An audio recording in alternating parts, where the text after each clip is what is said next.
Yeah, that seems to me that might be Halder taking the cut through. Here we go.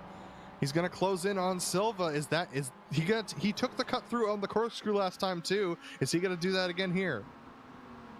Let's see, he's awful close to Silva. Silva goes a little bit deep. He is going to cut right through, comes in front of him, but he's a little bit out of sorts. Car manages to get itself back together, and Nico Silva tries to cut back on him, gives him another little hello, sneaks inside, down into turn 10, and makes a pass. I can't remember the last time I saw a pass into that turn. It's going to take a brave move for the four chicanes here. No side-by-side yet from Sanchez. Trangarade will have to hold on through a tight section. White flag coming to checkered flag now. Sanchez needs a big corner exit here. Hard through the corner towards the final chicane. A slide for Trangarade. He hits the turtles. Sanchez with the pull. Side by side, they all slide. Trangarade wins it. My goodness, what happened? Is that going to be enough to counteract anything? That's a battle for the lead as well. Frisha trying around the outside now. He's going to try to hold it out, but again, Paulie Partonen able to hold it out. Oh my goodness. And in the back, you can just see that is Juan Costa looking out of place, trying to get on the inside of Jukka Tolonen as they come around side by side and just shoved out to the grass. Thomas Simon has struck. He struck again, the second time in two corners. On the inside, going around the Lesbo 1 into Lesbo 2. Jukka Tolonen and Thomas Simon going at it.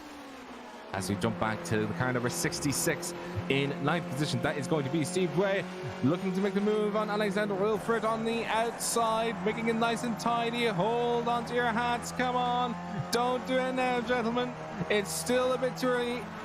Oh, on the inside, it's still holding. So he's hugging the inside curve as much as he can. Steve Dwyer on the last corner of the last lap makes a move and overtakes to take 8th position. I think he has as well, but here comes the move for Philip Hammer. It's going to be down to the inside, going through the first corner, done and dusted. Lucetta tries to fight him back a little bit, but it's a little bit too late. But no, Lucetta's going to have the inside coming up the rise to Druids. And in through Druids goes the slides. Philip Hammer's not able to make it effective on the outside, but on the inside.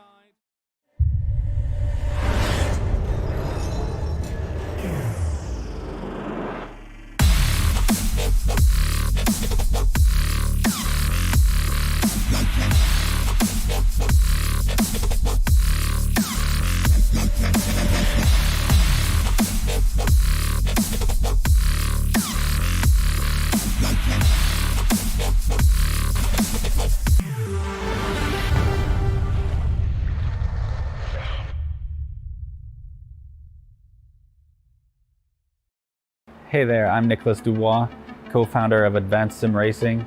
We are a Canadian company. So what we did here today is for a real petrol head. He's really passionate about cars, as you can see behind me. We did a turnkey solution for him based on his needs. We try to gather as much information as we can on our client. And like we did today, we install a D-Box system. We install ultra-wide cube control steering wheel. We try to provide the best quality for your budget. So let's say if you want a budget of 10 grand, we're gonna give you something that's the best for 10 grand. If you want 20 grand, then we always try to stay within your boundaries. We do try to make it as easy as possible.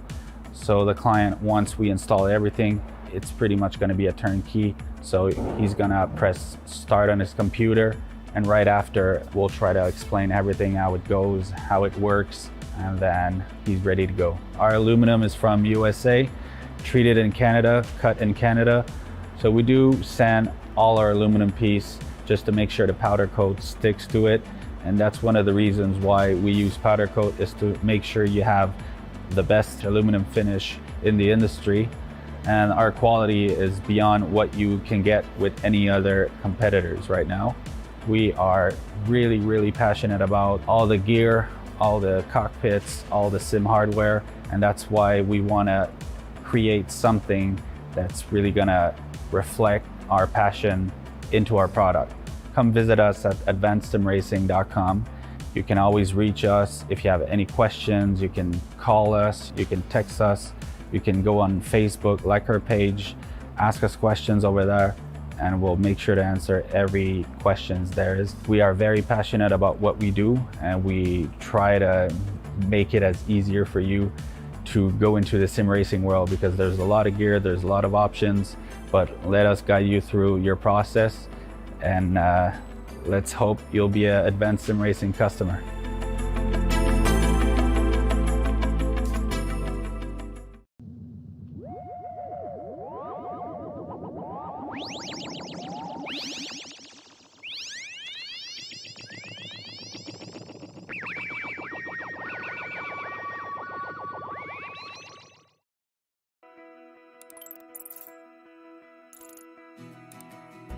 iRacing is a sim racing game that combines a true-to-life racing experience with an online community of virtual racers from all around the globe.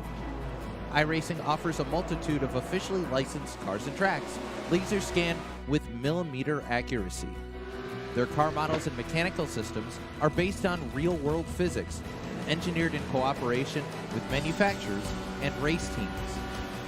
Their skill license system ranges from rookie to pro, ensuring members are always pitted against those with similar skill sets. Members are able to sign up for a weekly race series, compete in time trials, host a private race with friends, and participate in racing leagues created and run by the community. With over 170,000 members, iRacing works in partnership with renowned motorsports organizations like NASCAR to deliver virtual races based on the real-life NASCAR Cup Series, as well as many other series on the NASCAR ladder. iRacing also features team racing, providing a variety of options for members to create and manage their own teams. Race with friends or real-world teammates in full-length endurance events like the 24 Hours of Daytona, Spa 24, or the Bathurst 12 Hour. Additional partners include IMSA, World of Outlaws, Supercars, and IndyCar, allowing members to race in their very own Indianapolis 500, Bathurst 1000, Chili Bowl, and many more iconic events. This is iRacing, delivering the most authentic racing experience short of getting into a real race car. Sign up today at iRacing.com.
The first round of the season saw the MX-5 start off with one of the most daunting challenges in racing, the ring.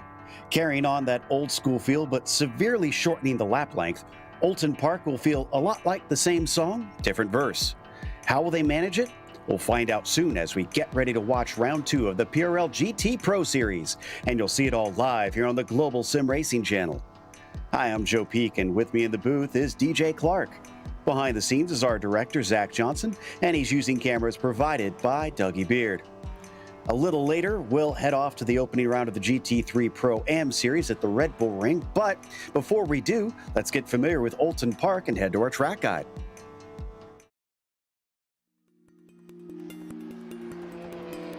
Welcome to Oulton Park Circuit. This British track to the southeast of Liverpool is a staple in the UK club racing scene, but has also hosted series as high level as Formula One a few times, at least with a small asterisk next to those events since they were non-championship rounds. The history and the lore of the venue is as unique as the layout itself. But that layout is more than just the international circuit this place is known for. An incredible 8 different versions can be run, but they all range between 1.5 to 2.5 miles in length. It's not exactly a long lap around here. What it lacks in that realm, it more than makes up for in bumps and hills. On top of that, Oulton Park offers some very fast corners, so you certainly won't get bored.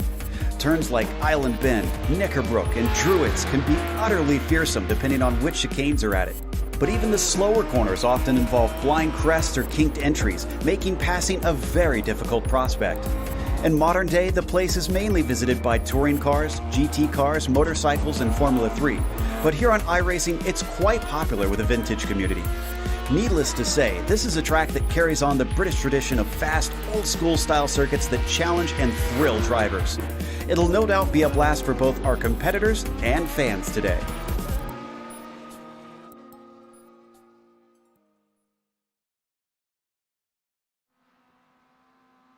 Well, DJ, this should be another challenging one for sure, as even though it's a bit diminutive in size, it packs a lot into that short lap. It sure does, Joe. And as a result of this really being an old school type of circuit, I don't think you're going to see a whole lot of passing here. There are a couple of zones to keep an eye on, though, namely going into Cascades. It's a very, very quick corner, but we have seen some drivers be able to make moves going into there. Shell Oil's corner, also a potential possibility, but with the banking around there, it can get a little bit sketchy. The international layout that we are running with the Britons and Hislop chicanes, that's really going to slow things down a little bit, prevent any overtaking opportunity going down into Knickerbrook.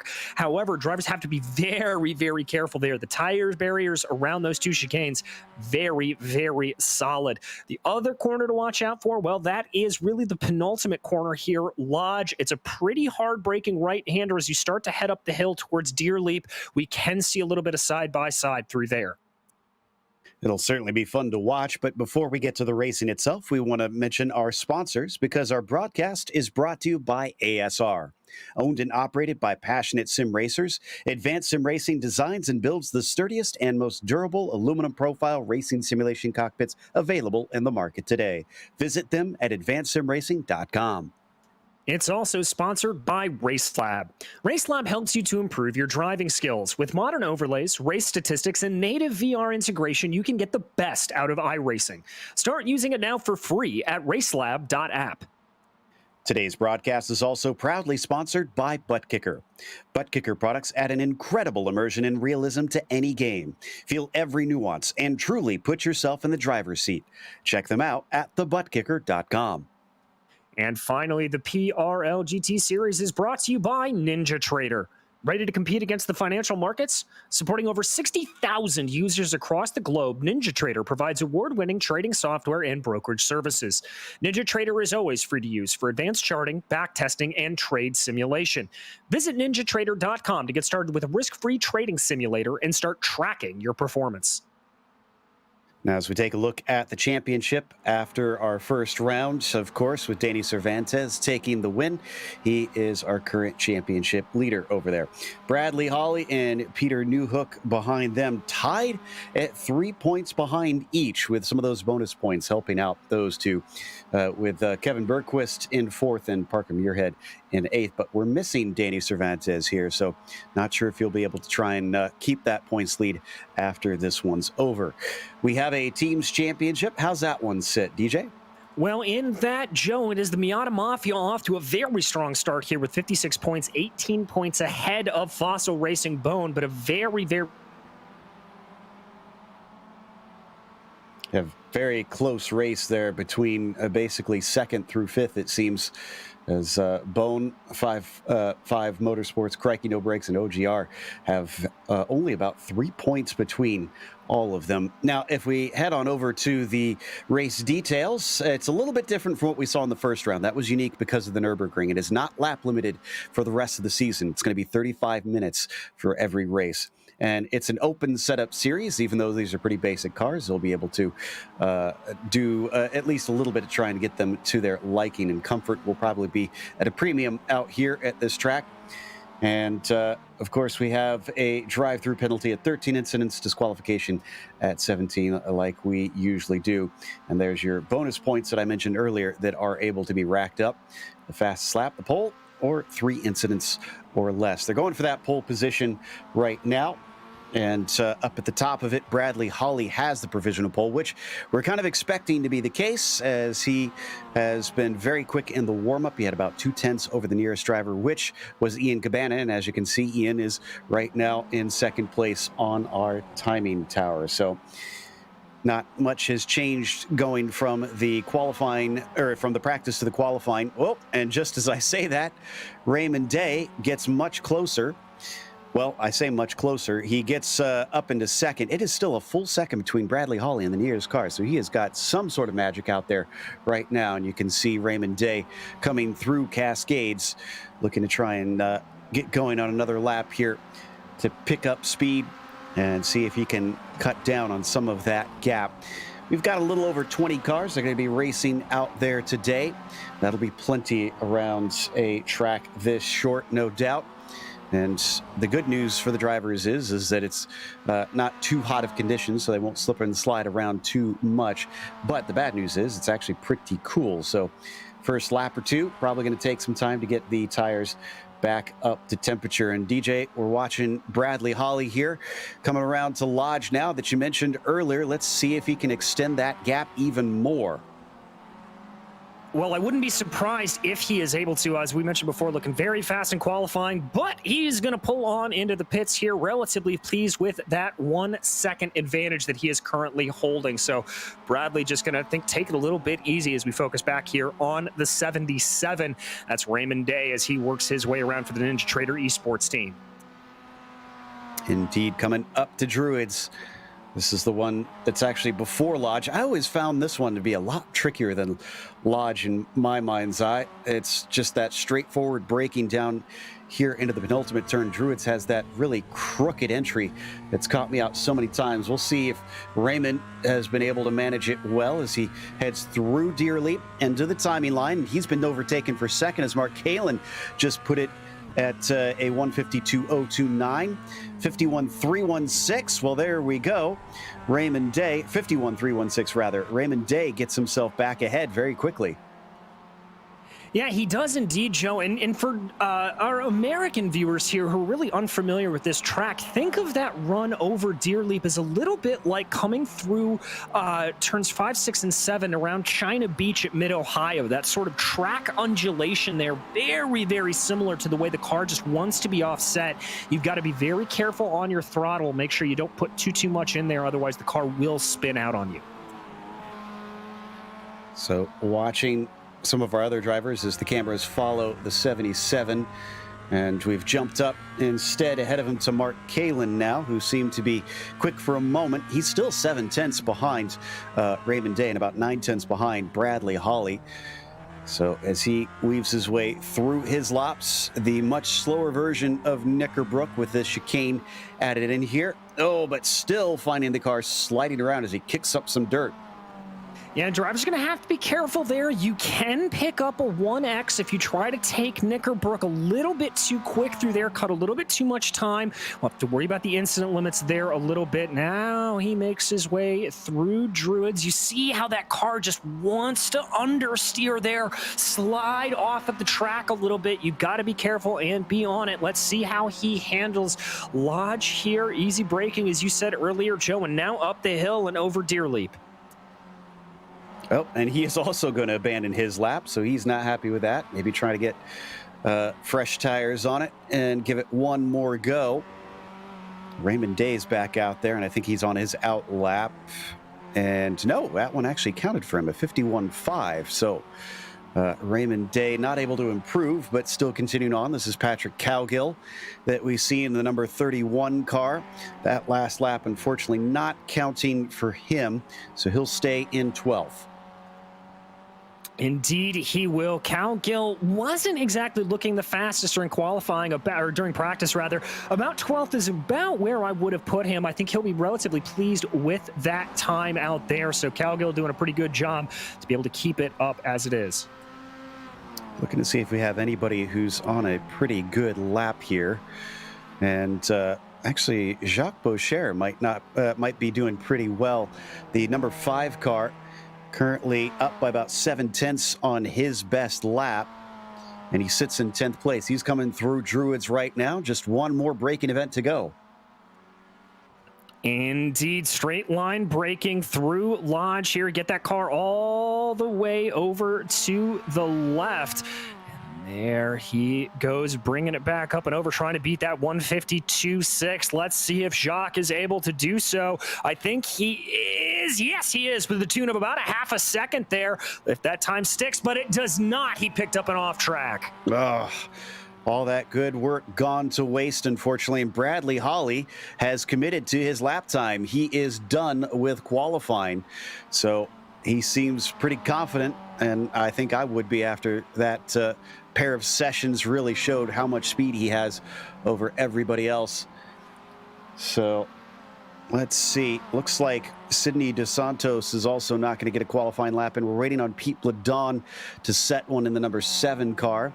But Raymond Day, who just crossed a 51.199, that's a little bit closer. He's getting within a 10th now, and he's got a couple more laps to go, about 2 laps that he's able to set a competitive time here. Ooh, that is going to be interesting. Bradley Holly may be regretting that decision, but this is really looking like it's going to be a two-way battle between Holly and Raymond Day here, the way things are shaping up, Joe. Absolutely, and I think this is Kevin Berquist that we see on screen in the 64. He's so close to improving his lap time. It's hovering at about a 10th faster than his quickest, but he's off the apex there coming through Druids, and yep, that has cost him time. He unfortunately is no longer dipping below his best unless he gets a fantastic run here through Lodge, which he does not. It's not going to be so for the 64, so we'll get to go back around through maybe two more times. He'll have just enough to cycle back around before the clock runs out here. Well, it'll be interesting to see there if he maybe spends a little bit of time on this next lap cooling down his tires a little bit. Yes, it is chilly out on track, but if you're overdriving the car, even in these Miatas, you can overcook the tires, and that could account for a little bit of that slippage that we saw coming through Druids and Lodge. So he may want to spend the time just getting those tires a little bit down on this next lap and really go for broke on that final lap as we watch Raymond Day here now working his way around. This will be his penultimate lap. He'll have one to go if he crosses the line. I think he's setting up for this next lap because I see him 2 seconds down, unfortunately. So probably not going to be a competitive one for him. And yeah, as he comes to the line, he is well off the pace for himself. Here he goes on the last one, though. Behind him, I'm seeing multiple cars duck into pit lane, not happy with their laps and going to abandon one last chance to try and go quicker. Watching Malcolm Foster, he's also down on his. Looking to see if anybody is looking like they might improve. And so far, Raymond Day, who's still very early in the lap, is about a 10th up. So it'll be tight for him as it sits currently. Kevin Bergquist looks like he might be able to improve. He's up by about 2/10 right now in the 64. But we're starting to tick down to 0 here soon, and drivers will be out of opportunities to try and go quicker. This is Bergquist on your screen now. Maybe getting a little help from Todd Lewis in front of him. Getting a tiny bit of toe. No, Bergquist is going to abandon it. That's his qualifying over. I think he might have either run a little bit wide there coming through corners, or he may have just felt that it wasn't going to be able to do much for him, even with the benefit of that draft. We now focus in on Mark Kalin. He'll be one of the last drivers to be able to get it out there. Good job for Kalin. He's up in P3 right now, but about a full second off of Bradley Holly as he works his way through Cascades. Looks like he may have carried a little bit too much speed there. Excuse me, that was through Island Bend. Good line, though, coming out of Shell Oil's corner. It could be a good middle sector for him. And Boucher just went up to 4th with his latest lap, so that was a massive improvement there. Jeffrey Smith's going to abandon his. Looks like Muirhead will do the same. Looking to see if Patrick Cowgill will continue on. He's very close on his best lap. A 52.7. That's the best one yet for the 31, and it'll get him up to 11th on the start. Kudos there to Patrick Cowgill, just putting in the time. Wow! Mark Kalin is wheeling that number 62 Miata around here as hard as he can. Just absolutely chucking it into the corners, Joe. Checking to see if anybody else is on a good one. Ooh, Randy Gross looks like he might have a huge leap up here because he's about a second quicker this lap. He sits in 19th. We watch Mark Kalin coming down to Lodge. Gross is across the line. It's a 52.7 for Randy. That 55 car goes up into 11th. What about Mark Kalin? It looks like he is down on his time right now, but he's going to complete the lap. What's it going to be as he crosses the line? Nothing, because he abandons it as he comes to the timing line, and that is everybody in for our qualifying. So it is now finished, and that means our grid is set. So let's go through the starting order here today. We've got Bradley Holly on the pole with Raymond Day trying to give chase without a single lap of practice in, from what I can see. It looks like he's able to get close, but he's going to have to do better than close. Mark Kalin starts from 3rd as Jacques Boucher is P4. Kevin Bergquist starts 5th as Ian Cabana will be P6. And you've got Jerome Stanton 7th today. To his outside, it'll be Ryan Kings. Jason Larson starts 9th, and Parker Muirhead rounds out your top 10. In 11th, with that last lap mega effort, is going to be Randy Gross, followed by Patrick Cowgill, with Danny Duchesne in 13th and Todd Lewis in 14th. Row 8 behind them will be Malcolm Foster and Pete Thomas, with Robert Gallinotto and Jeffrey Smith behind them. 19th will be Peter Krumai with Mark Gassell in 20th. And then from there, you've got Jeff Hollingsworth, the last one able to set a time in 21st. Pete Bledon never did get a lap in there in the qualifying session. Neither did Sidney DeSantos, but we didn't see him out on the track for that. He is in the session. We'll see if we get him out there, as that'll be 23 cars that we'll take to the grid if that's the case. All right, round 2. And after what was a very unusual track for the opener, they're going to apply their trade here at a much more traditional circuit, especially for this tiny little MX-5 as the cars start to grid up, DJ.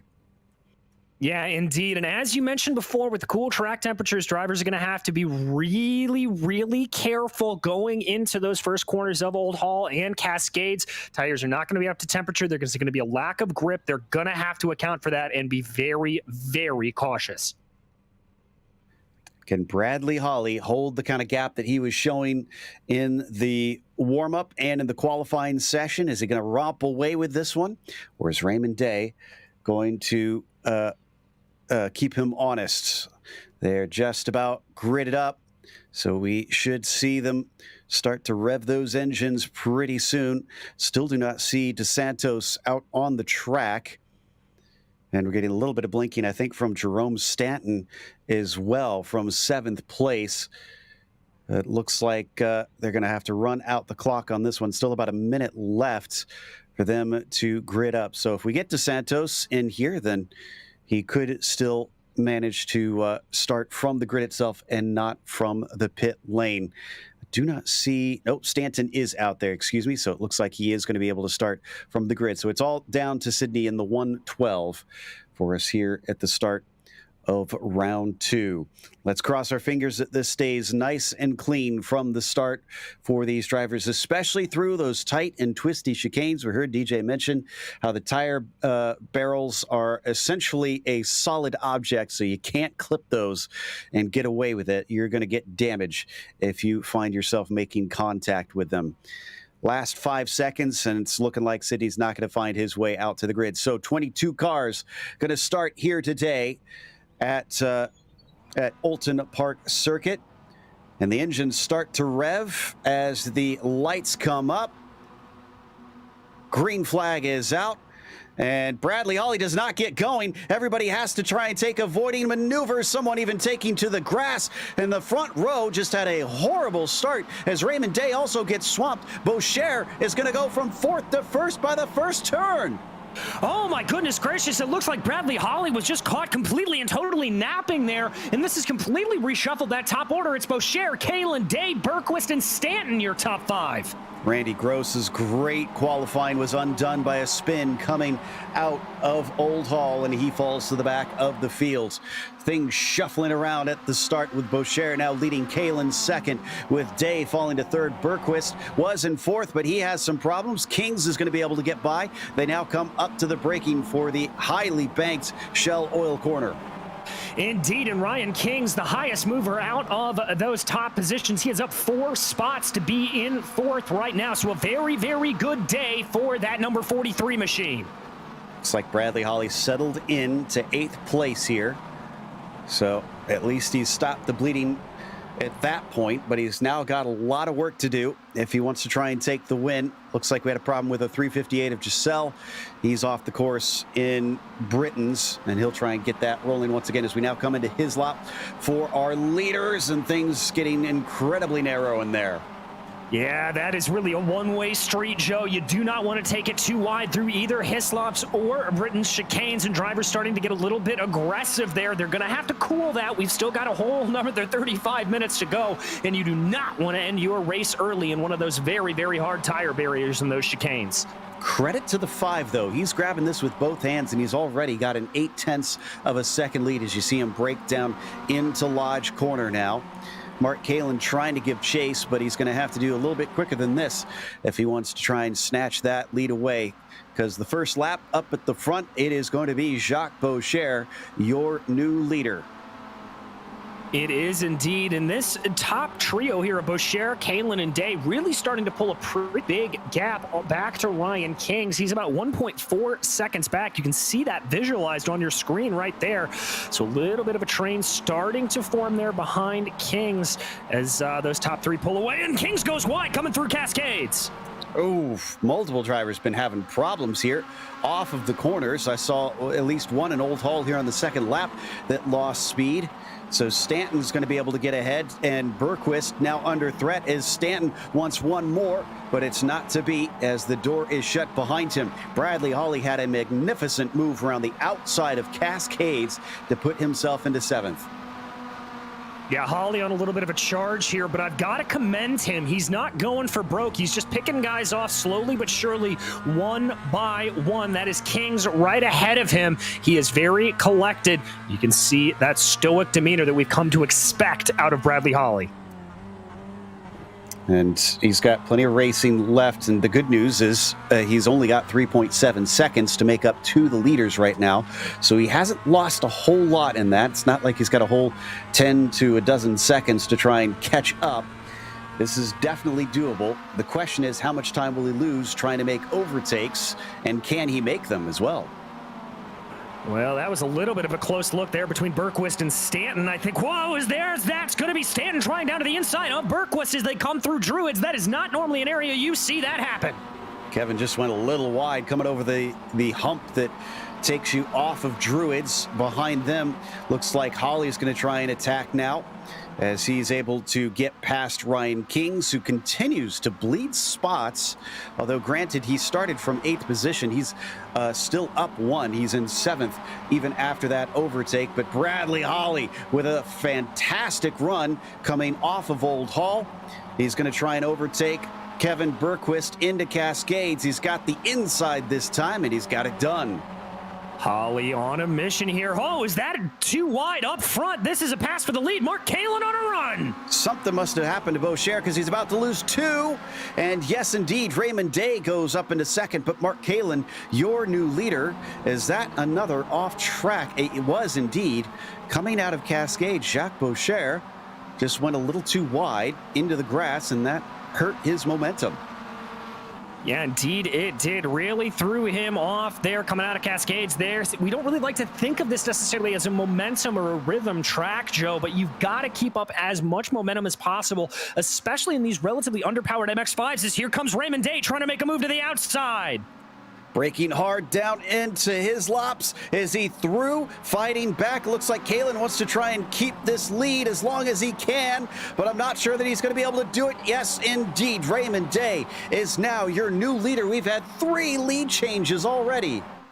Oh my goodness gracious, whoever said that Oulton Park doesn't produce good racing is an absolute liar. This is fantastic stuff. We have seen these lead just swapping back and forth, and it looks like Jacques Boucher very hungry to get that spot back from Mark Kalin.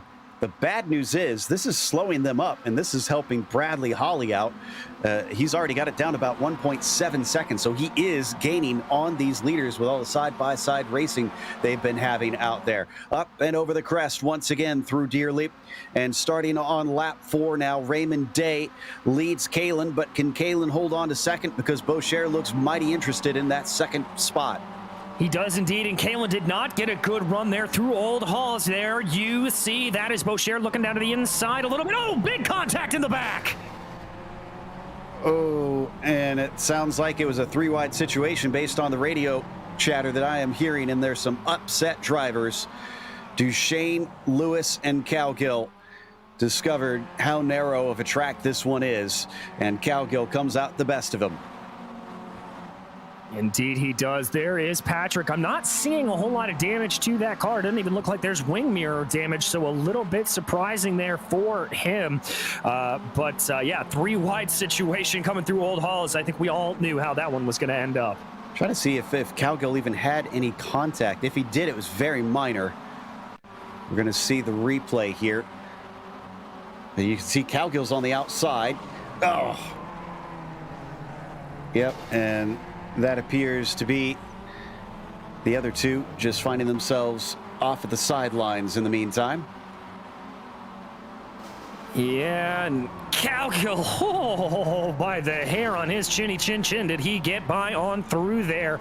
Very lucky not to pick up any damage on the right side of that car. Gave him just enough space in the end, and that rewarded him with 9th spot.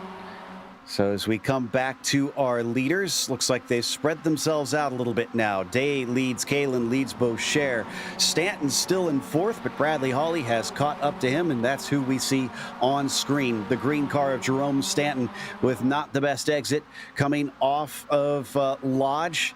Sees Bradley Holly in his mirrors, goes defensive, comes back to the racing line. Oh, but he goes a little deep into the corner, and this is going to hurt him. Yeah, he does. Runs very wide right there, but it looked like Bradley Holly actually took that corner a little bit too narrow, caught a little bit of the grass on the inside of Old Halls. He's not going to be able to get the move done here into Cascades, and indeed he's going to drop back just a little bit. Looks like he's going to be about 0.3 of a second back as they work their way down, but starts to pick up a little bit of a draft here. He's still with it. This is not over at all. And now he can even see the leader in front of him up ahead. Raymond Day is visible to that 184. They come off of Shell Oil and head towards Britain's once again. Suspect this is one of those spots, whoa, where he makes up time and having to cut the course to avoid an accident. Jerome Stanton finds himself facing the wrong way. And I was going to say he's going to get a cut course penalty, but he has certainly served it by now. He's waiting for an opening before he can get the car rolling. Yeah, and just a lot of cars streaming by here, and kudos right now to Stanton for just waiting this out. He does not want to jump in front of another car, A, because of sportsmanship, B, because that is a for sure penalty for that machine if he were to do so. I almost wonder if he's got a hardware problem. Oh, well. Almost looks like he's stuck. He must, I wonder if, did he hurt one of the back wheels maybe? Just clip something. Because that was a very strange moment that he had. The car's trying to go. It looked like he tried to get on the power, Joe, and the thing just spun around on him. I attributed that to trying to put too much speed down on the curbs, but he may have dinged up that rear suspension. Well, we'll try and go look at that in a bit, but in the meantime, that gifts a spot to Bradley Holly, who seems to have lost a little bit of time because of that. Did he have a moment or something that we didn't see, or is he just trying to avoid the spinning car? Because it's strange to see him suddenly so far behind. Yeah, he was trying to avoid the spinning car, from what I can see on my replay. And I can confirm that Stanton did hit the left rear corner of the car against the tire pylon. So I think he borked his suspension or his drivetrain somehow. Here we go. Here's the replay. Oh, yeah, he caught the grass on the entry of the corner there, and you could see that left rear just make contact with the tire pylon on entry, and then that spin around. Yeah, he's kind of rocking the car there a little bit, trying to feel it out if he can. Boop, there it is, right there. That's where the suspension goes. Yeah, and it's sagging on the left-hand side, so it definitely hurt the car enough that he's not able to carry on, and that is essentially day done for him. As we get a little bit of a battle, this is the 64 Bergquist holding off Ryan Kings into his laps. Is indeed. Looked like I thought Bergquist was going to have a little bit of a compromised exit there coming through Knickerbrook, but able to gather everything nice and easily behind him. Ryan Kings, right? He's still up 2 on the day. He started in 8th. He's in 6th right now and looking very, very aggressive. Certainly making Kevin Bergquist have to watch those mirrors. Let's not forget about Muirhead behind them. He's also within range. He's in that gray and blue car, and perhaps one of the more clever helmets we've seen in a while. Not sure if we got a good angle on it for him, but if you're a Futurama fan, he's got a Bender helmet on. There you kind of see it, yeah. Well, regardless, the 19 now hovering in 17th place, or 7th place rather, waiting for something to open up with the 2 in front of him, who have been tantalizing him with a potential battle, but other than an attempted pass here in this last lap, looks like Kings has fallen back slightly. Yeah, it looks like he's just sort of resetting to the mean, as it were, Joe. You know, he got that wickedly fast start, and he's just kind of in bleeding positions ever since then. I think at this point, he just needs to calm himself down a little bit, take things smooth and easy, not try to overdrive the car. It's a very easy thing to do here at Oulton Park, and if you overdrive it too much, you'll just find yourself bleeding speed. Did we miss something with Bradley Holly, potentially? Because I'm looking at his lap times. He hit a 51.9 this last time, and all 3 of those in front of him set faster laps. I wonder if he's struggling with damage, or did he overheat the tires, or what is happening? I've been taking a little bit of a look at him, Joe, and it frankly seems a little bit like he may be down on top speed potentially. He just doesn't seem to be hitting the absolute highs that some of the drivers in front of him do. We're seeing them hit 107s, 109s at the end of the straight, even 110. Holly just tickling a 108. All right, let's see if this lap is any better. He's coming across now, and it is a 51.8, still not faster. And yeah, the 3 in front of him all were quicker last time around. Day, Kalen, and Boucher are consistently pulling away from Bradley Holly. Something has got to be wrong. And this isn't a mega draft track or something like that, Joe, so I wouldn't attribute it to them being able to run in a line together or anything like that. Looking now at the top speeds, it looks like Bradley's got it back under control and able to keep some good top speed there. I wonder if he's cooling his tires a little bit. I wonder if he overdrove a little bit earlier on. We've seen Bradley do this a couple of times. He may just be in a little bit of tire conservation mode. Interesting. Well, we'll see if it pays dividends when we get to the end. We are actually getting close to the pit stops, but if you're expecting him to try and take tires, that'll be unlikely. This series usually does not see drivers put fresh rubber on during the scheduled stops. It'll be fuel only. We have caught back up with Ryan Kings, who sees Muirhead get closer and closer in the mirrors, and Bergquist get farther away in his windshield on top of things. So he's going to have to go from attack to defense. Indeed he is. Gets a pretty good exit there out of Knickerbrook, though, and that'll certainly help him as they climb their way up Clay Hill right now. It looks like he is a lot better on this back sector of the track. Really the run from Knickerbrook all the way up to Old Hall. It seems like he's got that car pretty under control and able to get everything, but not so much on the first sector. We got to go to second place because Kalen and Boucher could be swapping positions here. Jacques is trying to take that second place away, and he's thinking about it into Old Hall, but he comes back to the racing line and is back to where he naturally resides. So thought for a second he had a good chance, but he's continuing to hound him. Another defensive move there from Kalen, just covering off the inside lines into the corners. And ooh, a great run here, DJ. Boucher looked really quick out of Cascades. Yeah, he did. Just able to carry some really good momentum now as they work their way towards Island Bend. He's not going to make the move there. He's going to have to line this up. Another good run through Island Bend, but he's a little bit far back to try to make a dive bomb down into Shell Oil's corner. He's just going to have to line this up. Looks like he's able to carry a little bit more speed on corner exit. I think that Kalen may have taken a little bit earlier of an apex than he would have liked to. Is he going to have a move going into this first set of chicanes? No, he's going to stay in line. A lot of curb there for Kalen, though. Jacques looks so good off of the corners. That seems to be his strength, and he knows it. He's forcing Kalen to defend yet again into his lops this time. Is that going to allow him an over-under? It's kind of hard to do those into chicanes, and yeah, it's not going to be this time. In fact, this is allowing Bradley Holly to finally start to catch up with them. Yeah, indeed it is, but Holly's still not setting all that fast of laps. His last one was a 51.7, so Holly's still looking like he's in a little bit of preservation mode if that theory is correct. All that defensive driving from Kalen has meant Raymond Day is now ahead by 3 seconds. He's shot away in just that 1.5 laps. With all this excitement going on, down into Lodge Corner, will any of the three decide to pit in this time? Looks like none of them, and it is still Kalen leading this lap through for Holly.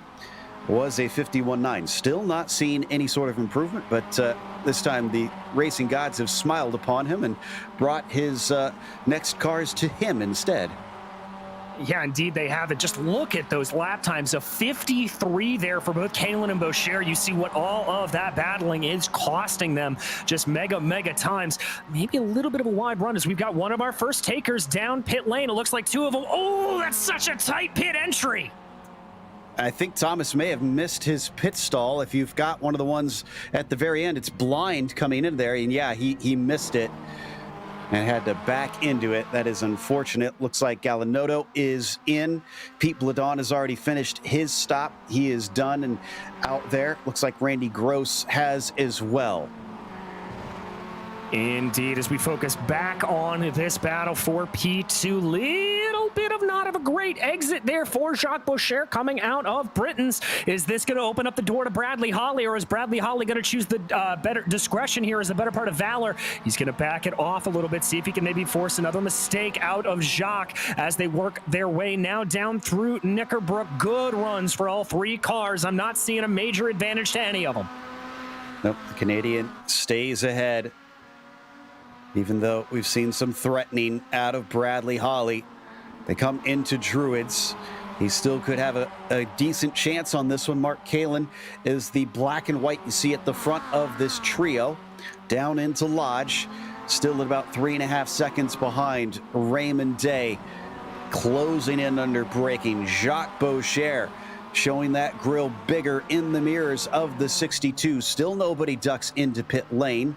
This time by for Bradley Holly, 52.4, and it's starting to settle into the pace that he's seen from those in front as we get another driver pitting. This time it's Kevin Bergquist.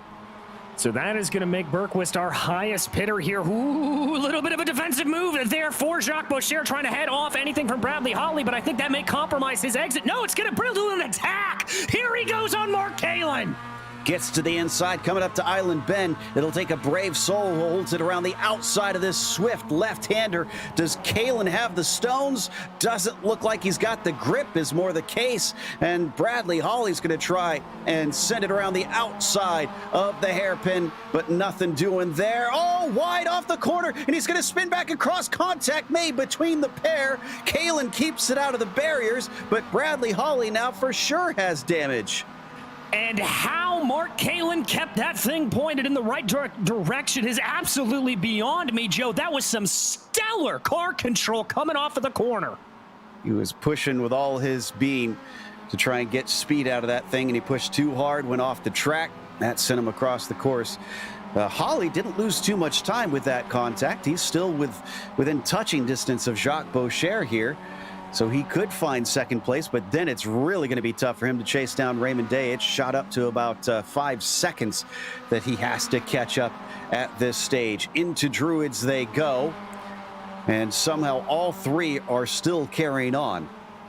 Yeah, and I really don't know how they did that, Joe. It's absolutely incredible. Also, some amazing poise there from Bradley Holly. Let's not throw that away. Just able to keep it in and some good spatial awareness to recognize, is this going to be? Yes, it is. Jacques Boucher and Mark Kalin both diving down pit lane.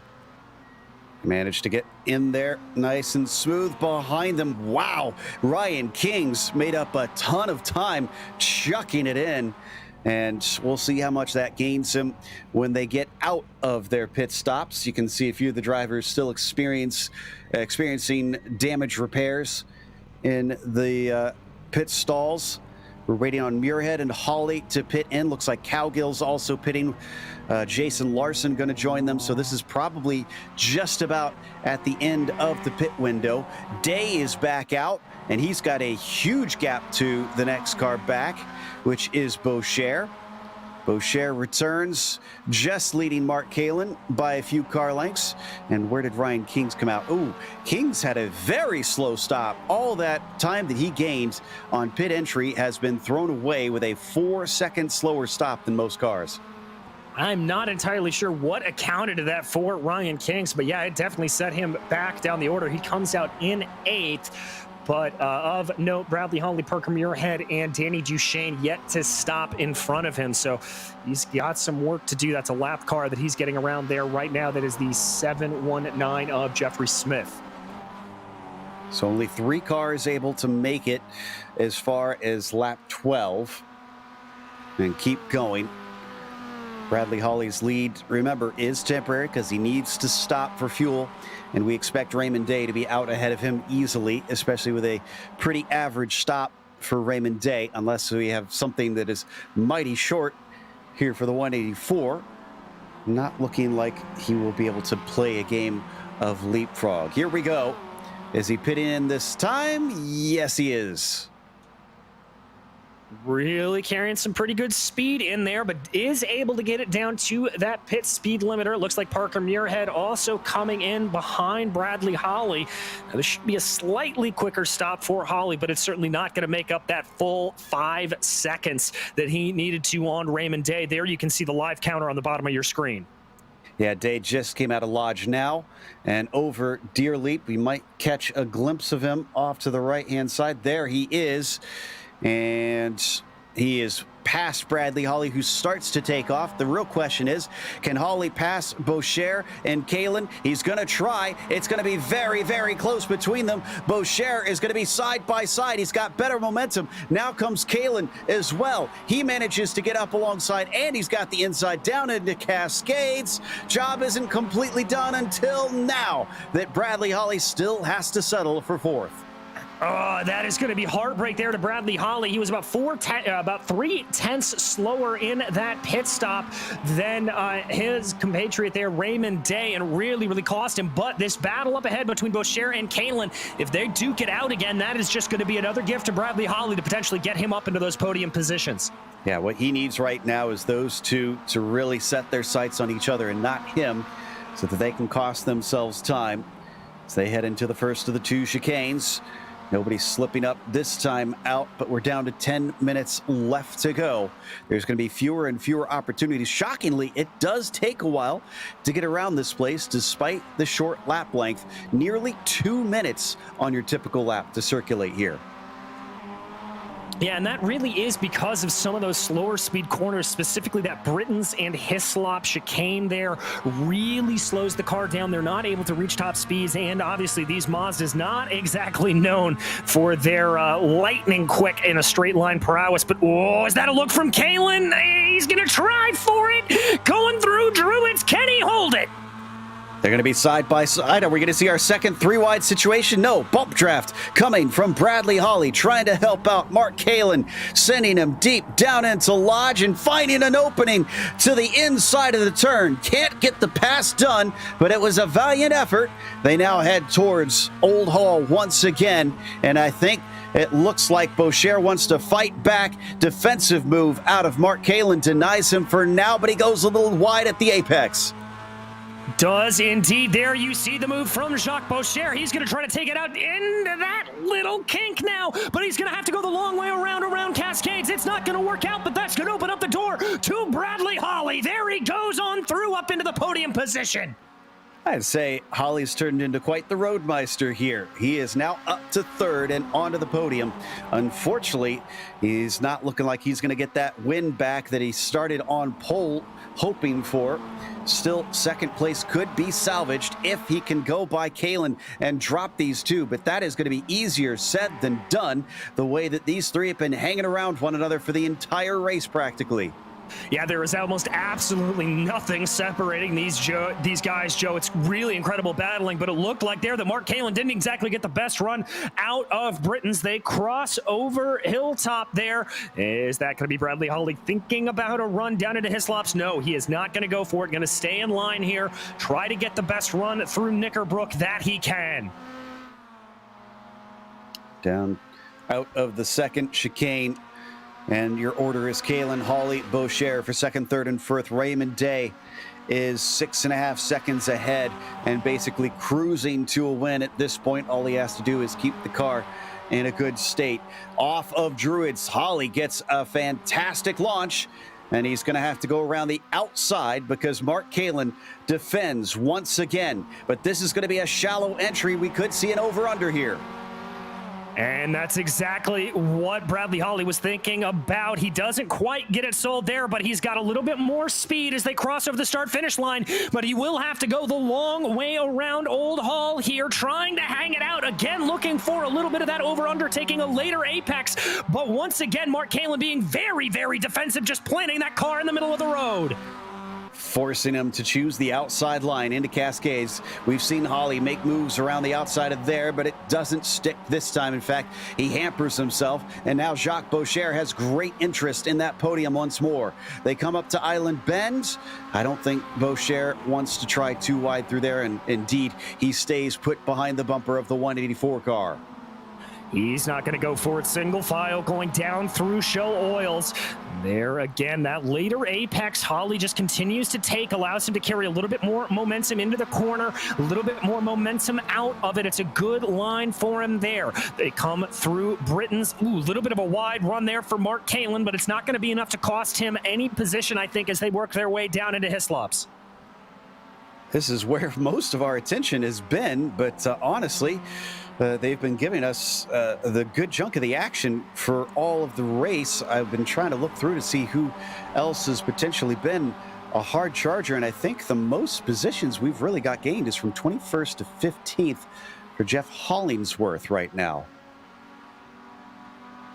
Yeah, that looks to be right by my screen. He is up 8 on the day. Also want to give credit to Patrick Cowgill up 5 and Pete Thomas up 6. So some very, very good risers there moving their way to the battle in the mid-pack.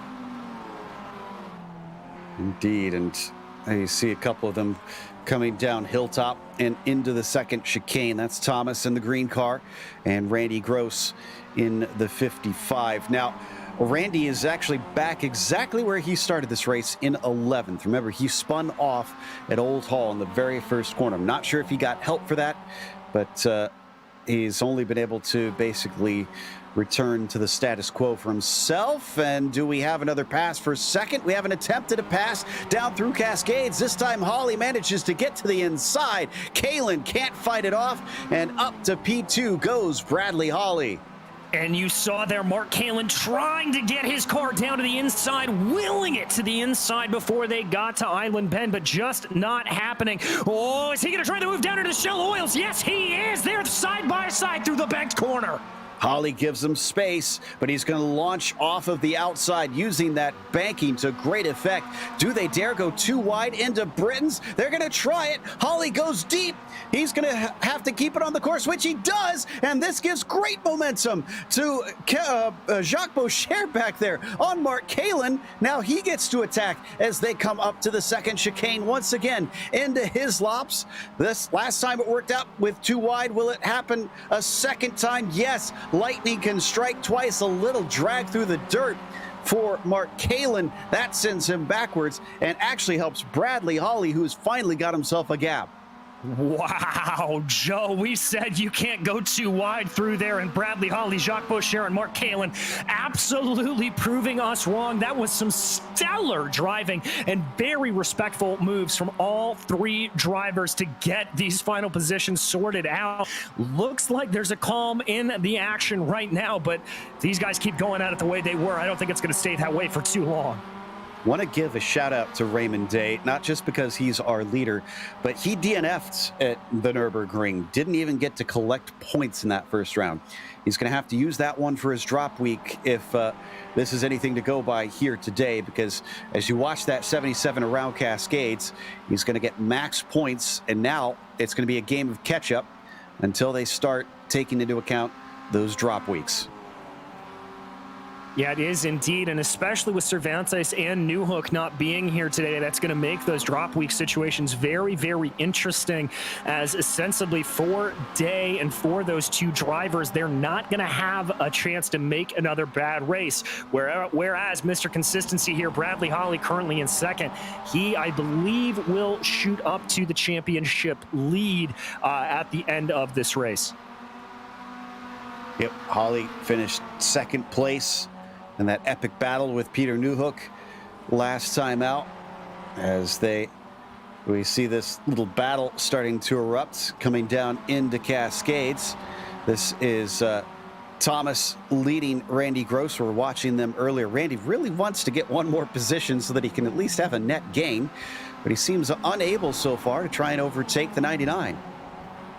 Yeah, I've been keeping an eye out of this at the corner of my eye. Pete Thomas just doing a very good job, not too aggressively defensive necessarily, but just kind of drifting the car into the middle of the track, preventing any moves. There you can see it right off the corner there, letting the momentum carry him into the middle of the track and not letting Gross really get anything by him. It's a very, very well done move. Little bit of a scruffy exit there coming out of Britons. I may have jinxed him. I don't know if he's close enough. He thinks about it.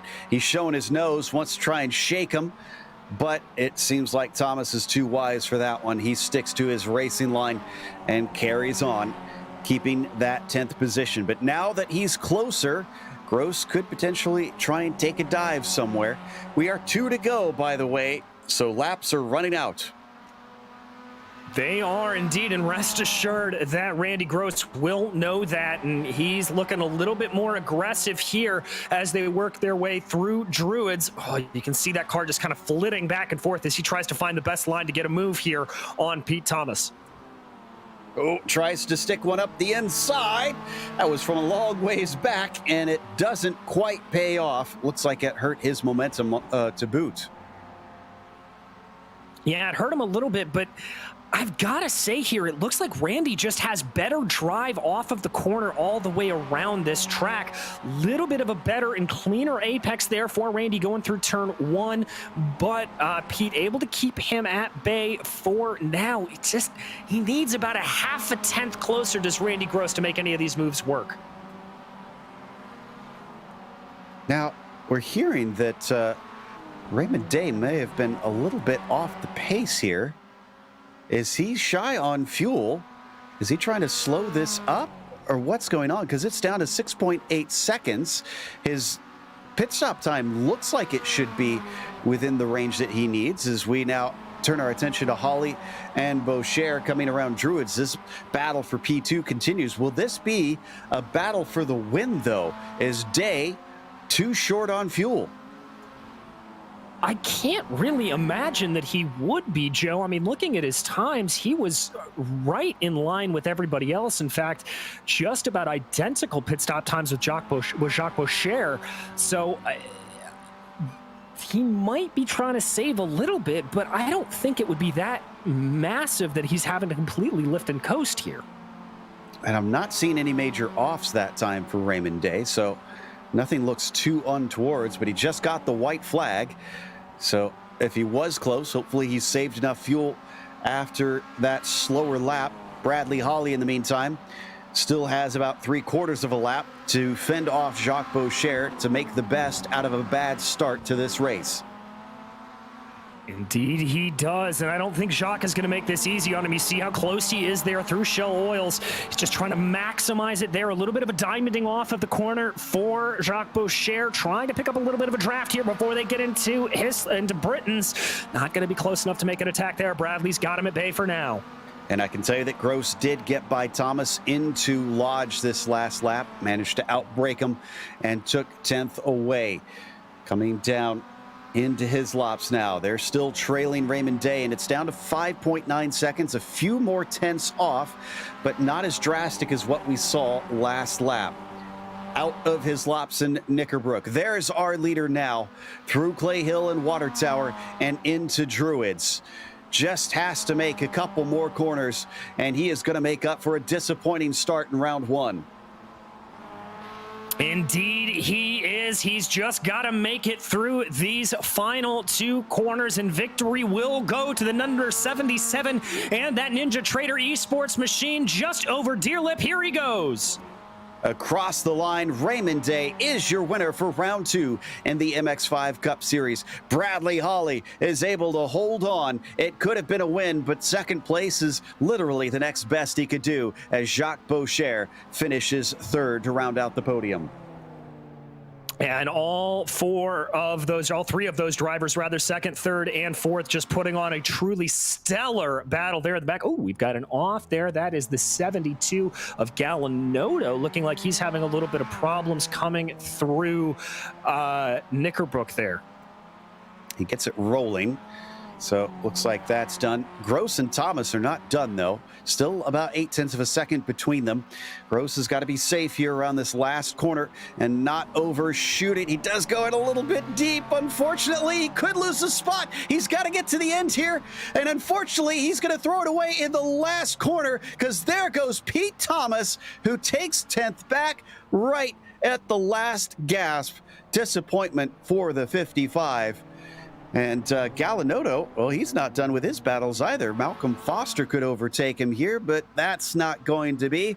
And that's our last battle as those two cross the line, which means our finishing order is pretty much set. So let's start going through how that wound up, with Raymond Day taking the win over Bradley Holly by a little over 6 seconds in the end. Jacques Boucher finished in 3rd, and Mark Kalin got bumped off the podium in the end.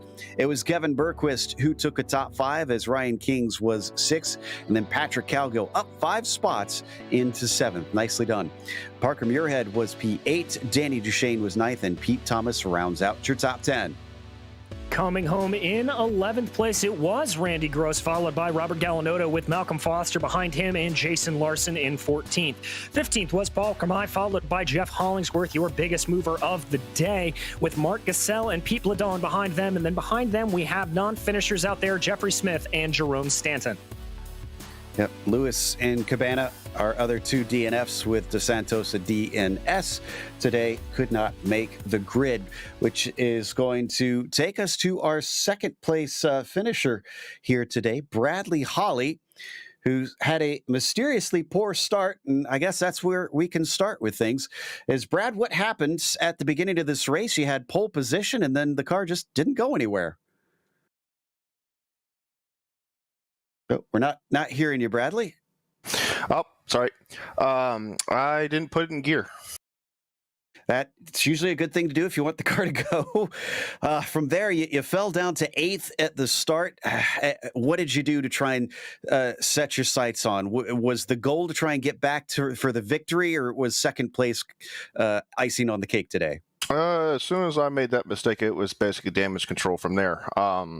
Just I felt like I could have given the leader a run for his money, but it's a what if. So right now, I just got to make sure I do not make mistakes for the rest of the season and go from there. It's understandable, obviously, not wanting to miss out like you did last time.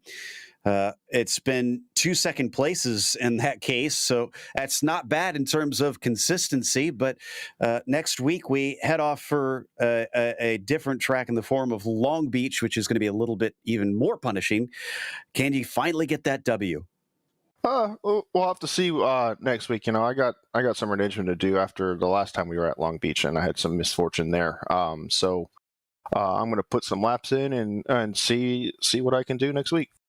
Well, we'll keep an eye out for you. Congratulations on a second podium in a row, and hope to see you next week. Thank you very much. That was Bradley Holly, P2. And in 4th, it was Mark Kalin. Let's go to him with DJ Clark.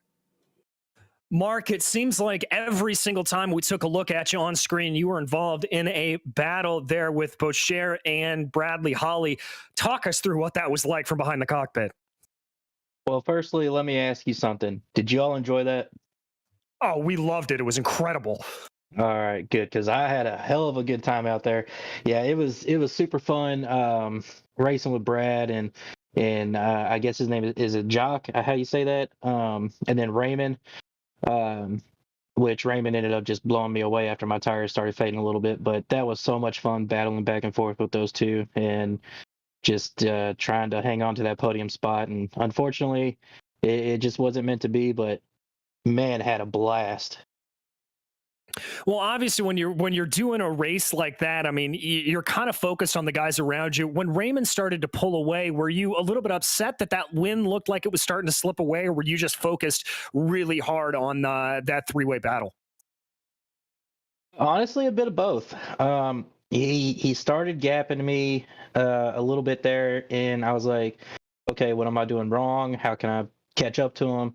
And I just couldn't figure anything out. So finally I had to turn my focus to Jock and Brad, because Brad was catching us ever so slightly every lap. And so I had to quickly go into defense mode and just try and hang on. And I almost lost it there in front of Brad coming off of the little horseshoe there. And we even made contact. And fortunately, we were both able to continue on and fight for second and third and fourth. Well, you answered my other question there about that on that off, but I guess speaking of offs and a place where you really can't have any of them, we head to Long Beach next time out. How do you like your chances there, and can we expect some more great battles from you? Well, my friend and teammate Brad, he likes to joke with me about getting into walls every now and then, and being that the offs on Long Beach are walls, I'd say it's about 50-50. I'm probably going to hit a wall. Well, we certainly hope you don't do that, Mark, but we're gonna hope for the good side of the 50, let us say. But anybody you want to thank for a great 4th place run here today? Absolutely. I want to thank my teammate Brad, the Whataback team and all of them. And then, got you guys up in the booth for putting on an awesome broadcast. Can't wait to go back and see what you all saw. And the PRL for putting on this awesome league week in and week out. And my family for supporting me. Well, thank you so much. That was Mark Kalin, your 4th place finisher here today at Oulton Park. Joe?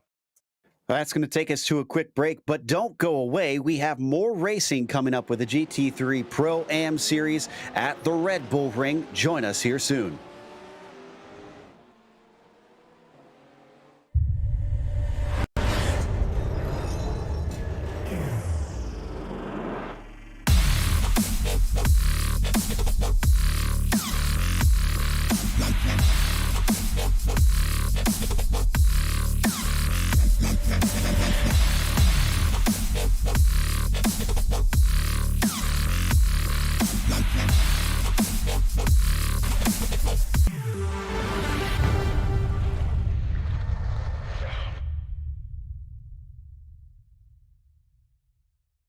Hey there, I'm Nicholas Dubois, co-founder of Advanced SimRacing. We are a Canadian company. So what we did here today is for a real petrol head. He's really passionate about cars, as you can see behind me. We did a turnkey solution for him based on his needs. We try to gather as much information as we can on our client. And like we did today, we install a D-box system. We install ultra-wide cube control steering wheel. We try to provide the best quality for your budget. So let's say if you want a budget of 10 grand, we're gonna give you something that's the best for 10 grand. If you want 20 grand, then we always try to stay within your boundaries. We do try to make it as easy as possible. So the client, once we install everything, it's pretty much gonna be a turnkey. So he's gonna press start on his computer, and right after, we'll try to explain everything, how it goes, how it works, and then he's ready to go. Our aluminum is from USA, treated in Canada, cut in Canada. So we do sand all our aluminum piece just to make sure the powder coat sticks to it. And that's one of the reasons why we use powder coat, is to make sure you have the best aluminum finish in the industry. And our quality is beyond what you can get with any other competitors right now. We are really, really passionate about all the gear, all the cockpits, all the sim hardware, and that's why we want to create something that's really going to reflect our passion into our product. Come visit us at advancedsimracing.com. You can always reach us if you have any questions. You can call us, you can text us, you can go on Facebook, like our page, ask us questions over there, and we'll make sure to answer every questions there is. We are very passionate about what we do, and we try to make it as easier for you to go into the sim racing world, because there's a lot of gear, there's a lot of options, but let us guide you through your process, and let's hope you'll be an Advanced Sim Racing customer.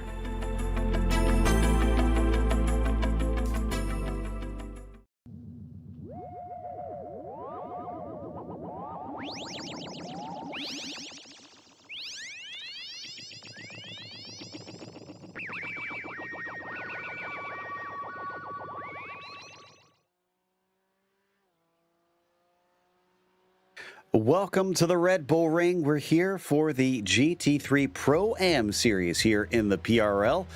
And this track usually puts on a good show. It's a unique one in terms of racing. Let's head to our track guide to find out a little bit more about it.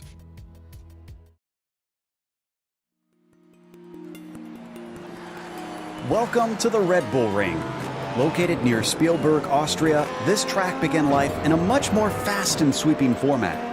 Having gone through multiple different owners, it eventually was snatched up by Red Bull and has its 3 different layouts you see today.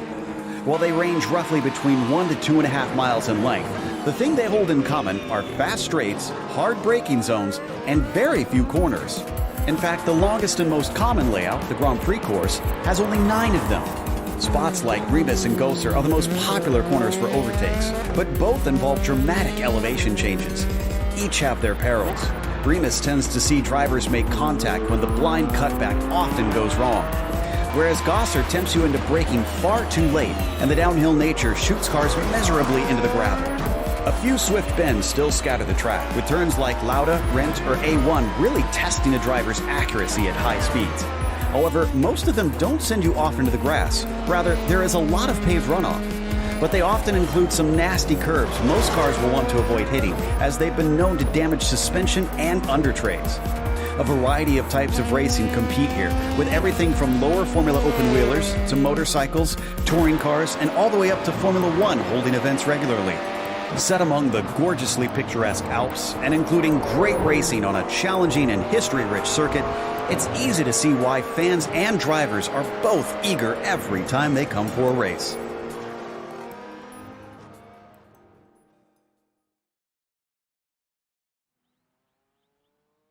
Well, there you see a little bit about the Red Bull Ring, which has gone through a few guises, but we have it in its modern format here, DJ. And what do you think it's going to be like with GT3 cars instead of F1 cars?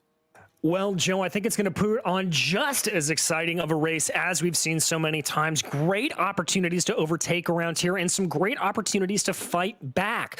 While it may seem like that Remus, that third corner at the top of the hill, really is the best place to take, in fact, we tend to see a lot more passing going down into Schlossgold, that right-handed hairpin at the end of the two straightaways, with some then often good fight backs through Rauch and Worth. But you've got to be a little bit careful there. There is some downforce that is generated by these GT3 cars, and so there is a little bit of aero wash that you're going to have to watch out for going down through that infield section, and then again through Rint and A1. Those are two corners that you really pretty much have to be single file for.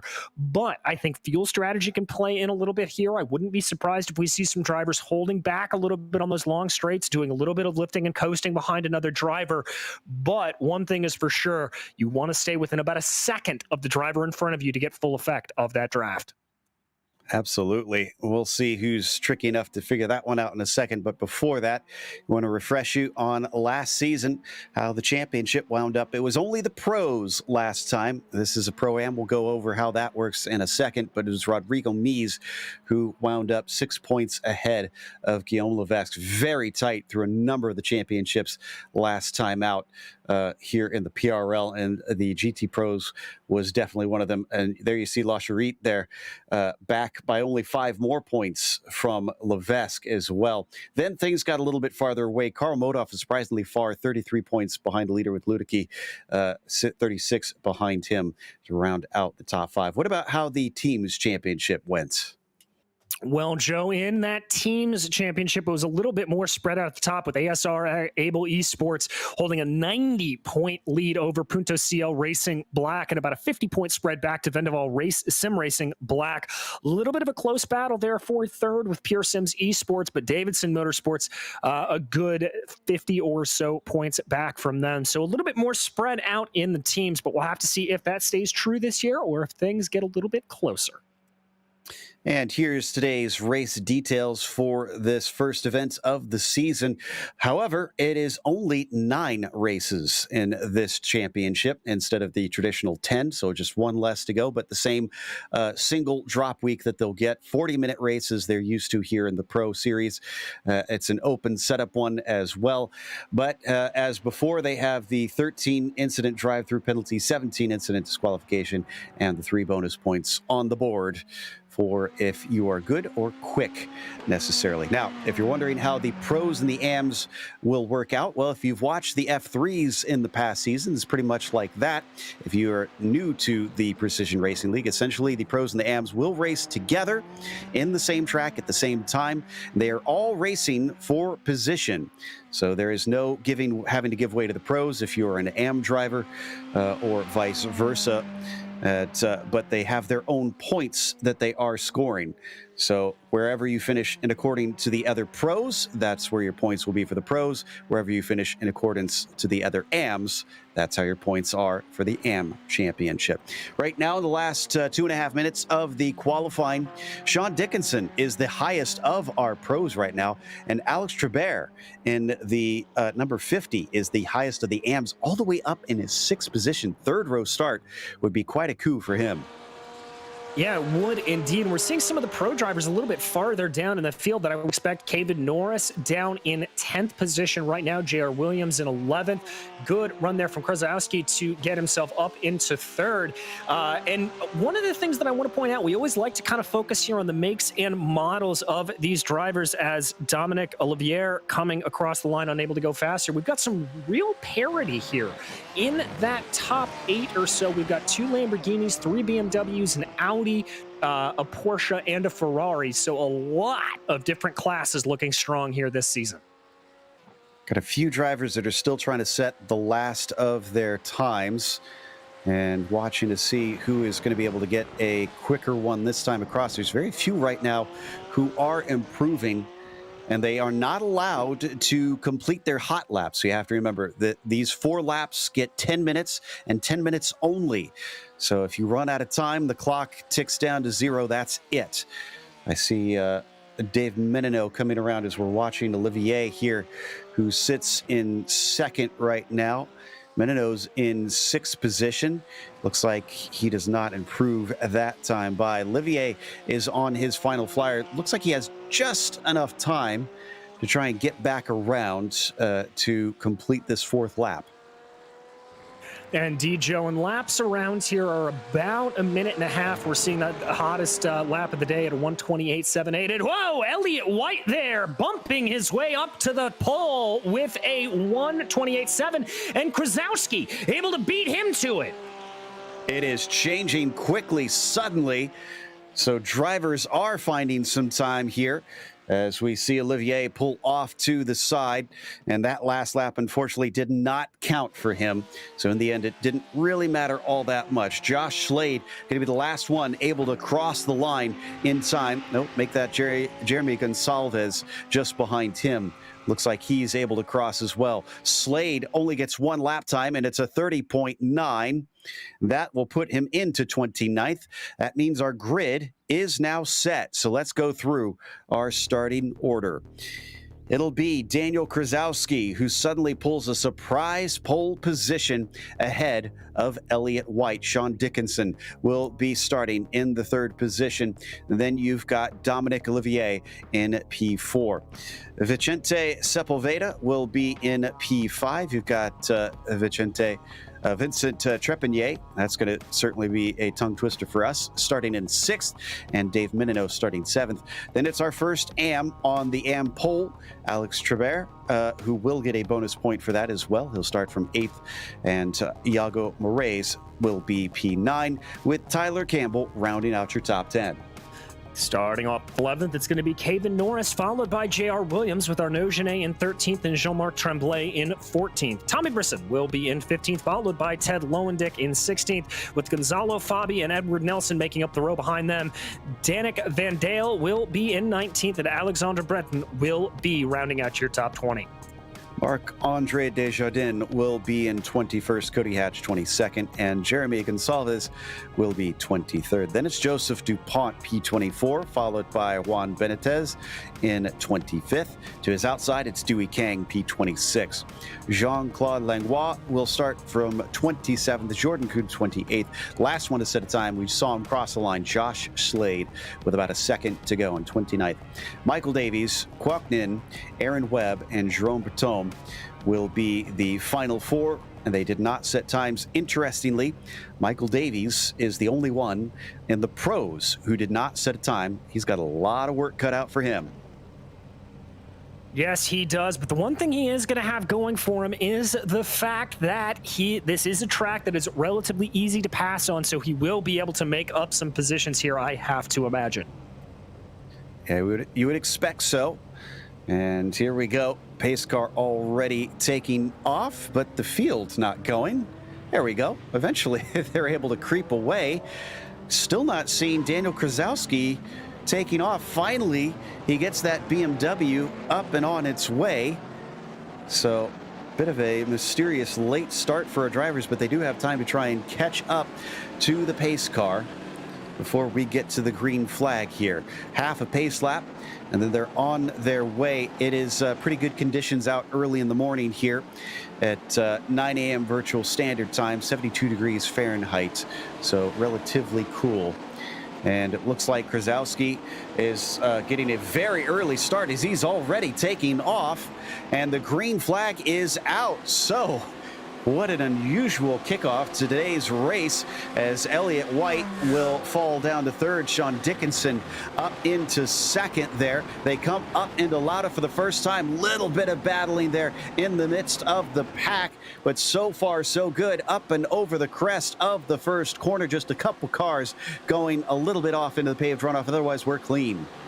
Yeah, indeed, Joe. That very spaced out start actually helping a little bit to keep any accidents under control. Krasowski leading from Dickinson, White, Olivier as they go along. Trepanier up into 5th. Oh, we're seeing a lot of blinking, though, out of Daniel Krasowski right now. They are indeed, and that was a very wide run from Dickinson, allowing Elliott White through into 2nd place, breaking into Schlossgold now. And there's a little bit of battling behind them. Looks like Trebert and Moraes are fighting for 8th position. Otherwise, top 7 are all in single file. Yes, they are, as they work their way down through this infield section for the first time. Look here for the Audis to be a little bit favored. Oh, we've got a little bit of a side-by-side up in front of them there, though. That was a Lamborghini I saw and a BMW. Really doing a good job.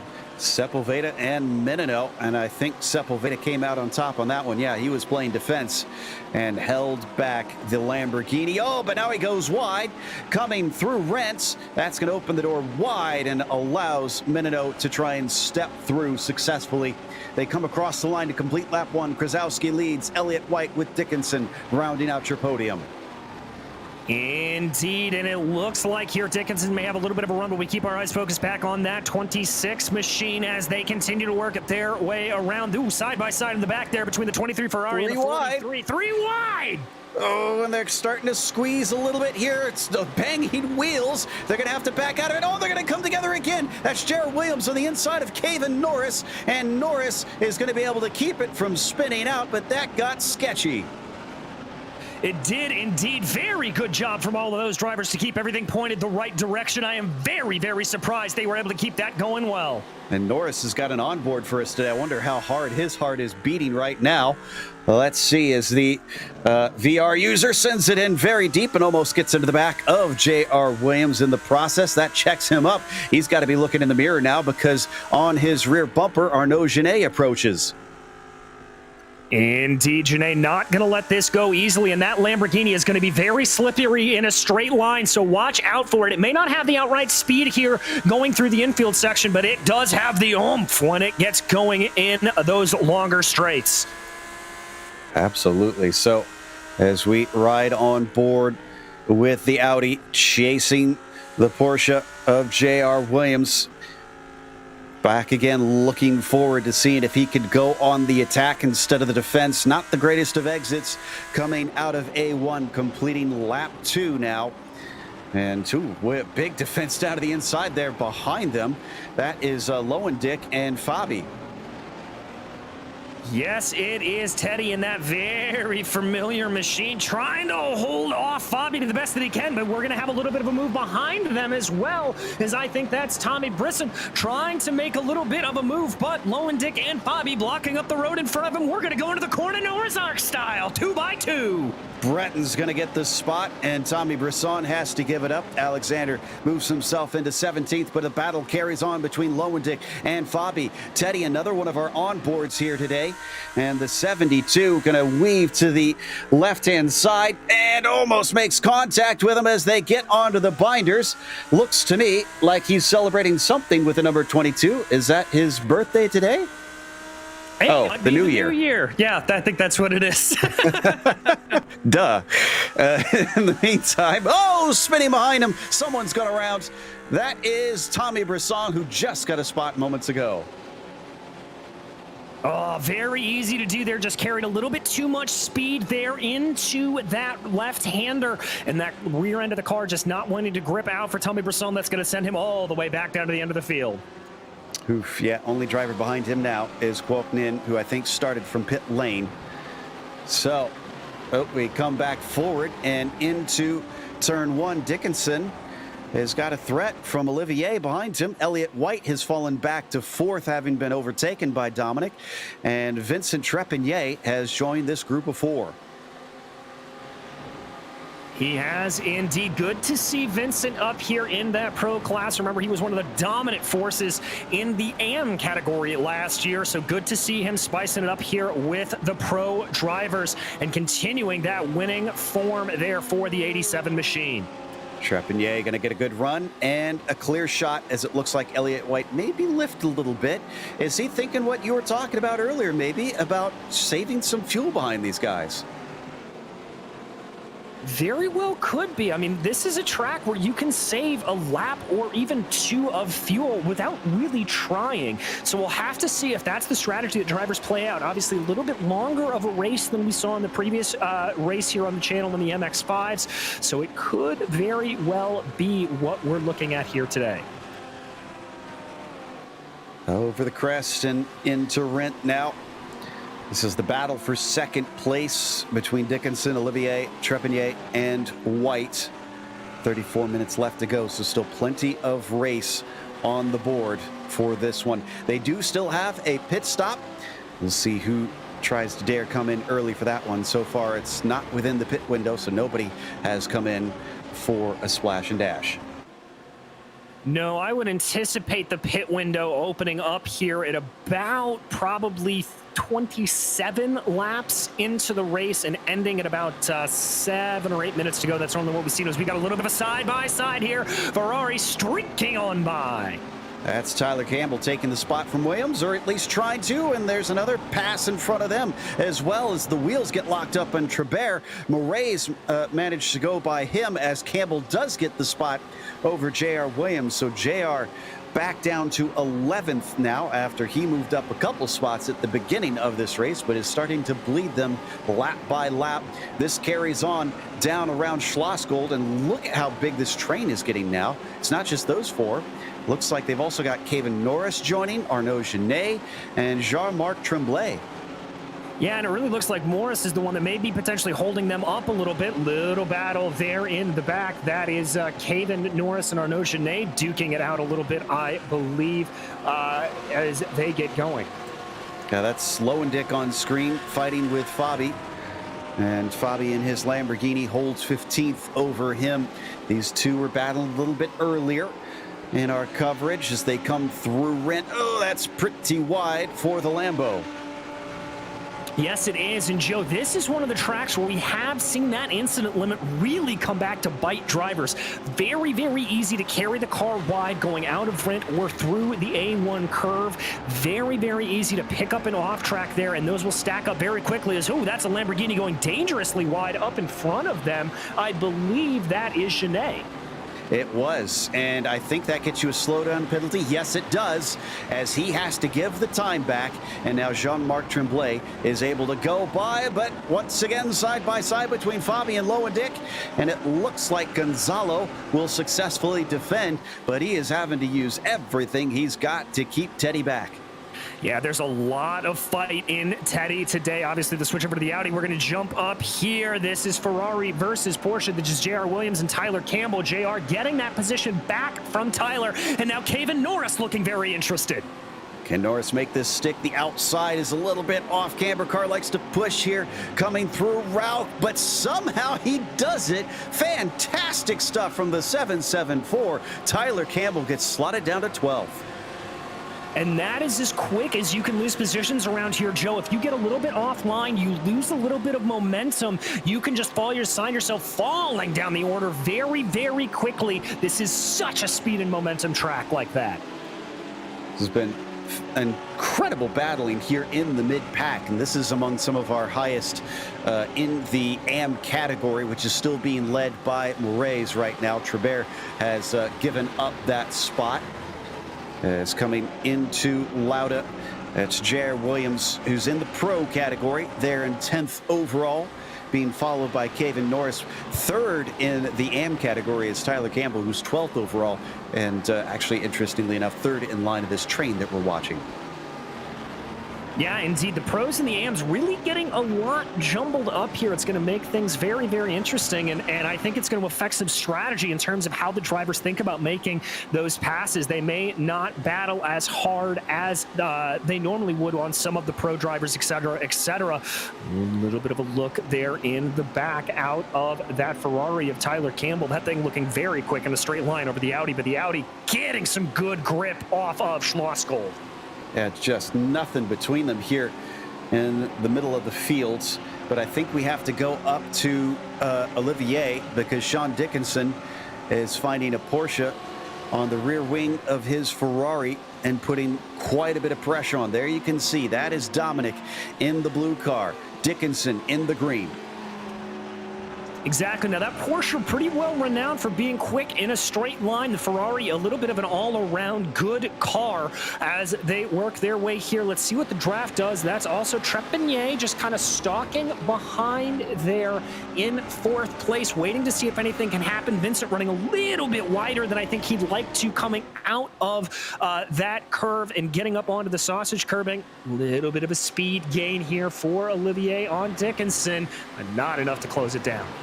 Credit to these guys, though, because Krasowski, despite still leading, there you can see up in front of him, he's only about 2 seconds away.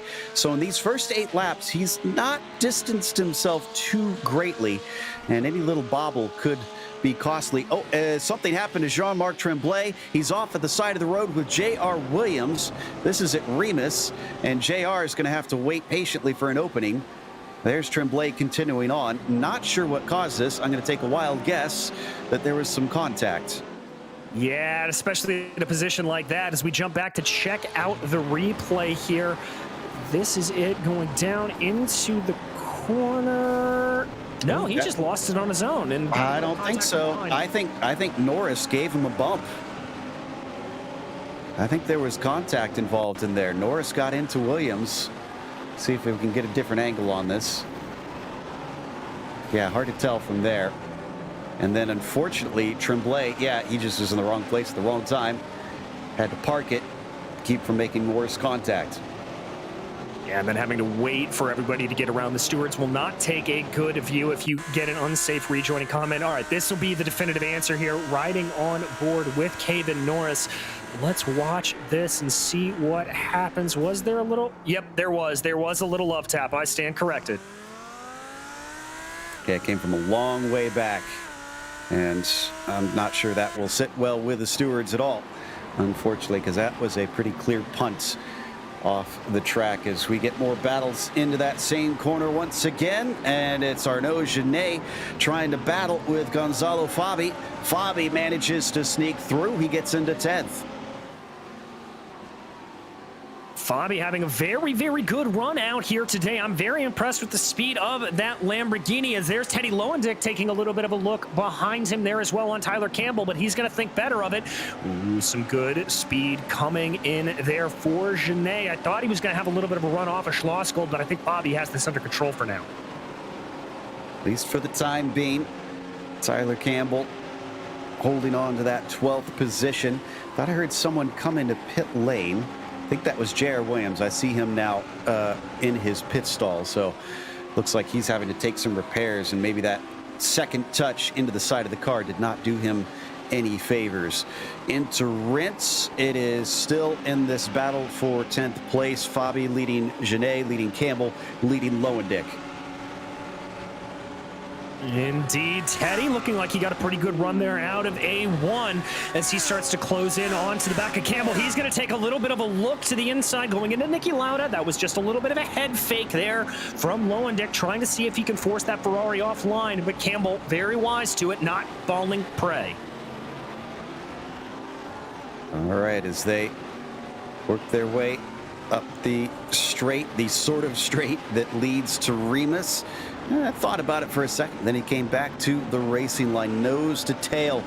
They all fly through that uphill right-hander as the course climbs to its highest point, and then it's back downhill where you've got a steep drop in the braking for Schlossgold. Campbell very good on the brakes, maybe too good. He goes a little bit wide. I'm not sure if Teddy will be able to do anything with this, but he's going to try. It'll put him onto the outside into Rauch. He'll challenge him. Tyler Campbell holding the inside line, brakes very early, and what do you know? Teddy does get that 12th spot.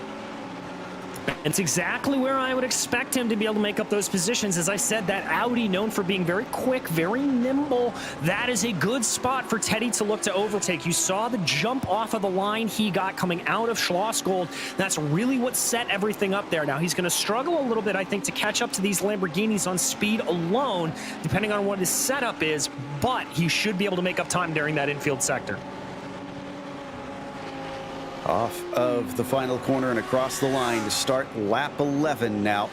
Lowendick moves himself into P12. No change up at the front since we last looked up there. Kozowski leads Olivier, Trepanier, and White for your top four. And Dave Menino, who we haven't mentioned a whole lot, is into the top five. In fact, he's been catching up to Elliott White. So Elliott White not really with much race pace here. No, he's really not. He's already down 2 positions, and there you can see Menino all over the back of him, and Menino is bringing along Sepulveda behind him in that number 248 BMW. So White is going to find himself in a whole world of trouble here unless he picks up the pace. starting to enter into the pit window. I heard somebody else in. I think that was Tommy Brisson. He's back out and rolling. But he is last of the runners other than J.R. Williams, who is a lap down after his repairs that he had to take. Elliott White being stalked by Dave Menino for the 4th position. This is Lamborghini versus Lamborghini with a BMW hovering in the background in the form of Sepulveda. Yeah, Sepulveda looking like he's losing a little bit of touch with these guys, but we'll have to see if he's able to gain it back here a little bit as they get going. It may have just been a scruffy little bit of a sector for him. Oh, and somebody's had a problem. This is Campbell with yet more issues, and he heads into pit lane, trying to see. Oh, you know what? I think he was trying to pit, and he got turned by Michael Davies in the process. That is one of those tricky areas on this track when you've got a race with pit stops, is trying to slow up on that penultimate turn through Rindt.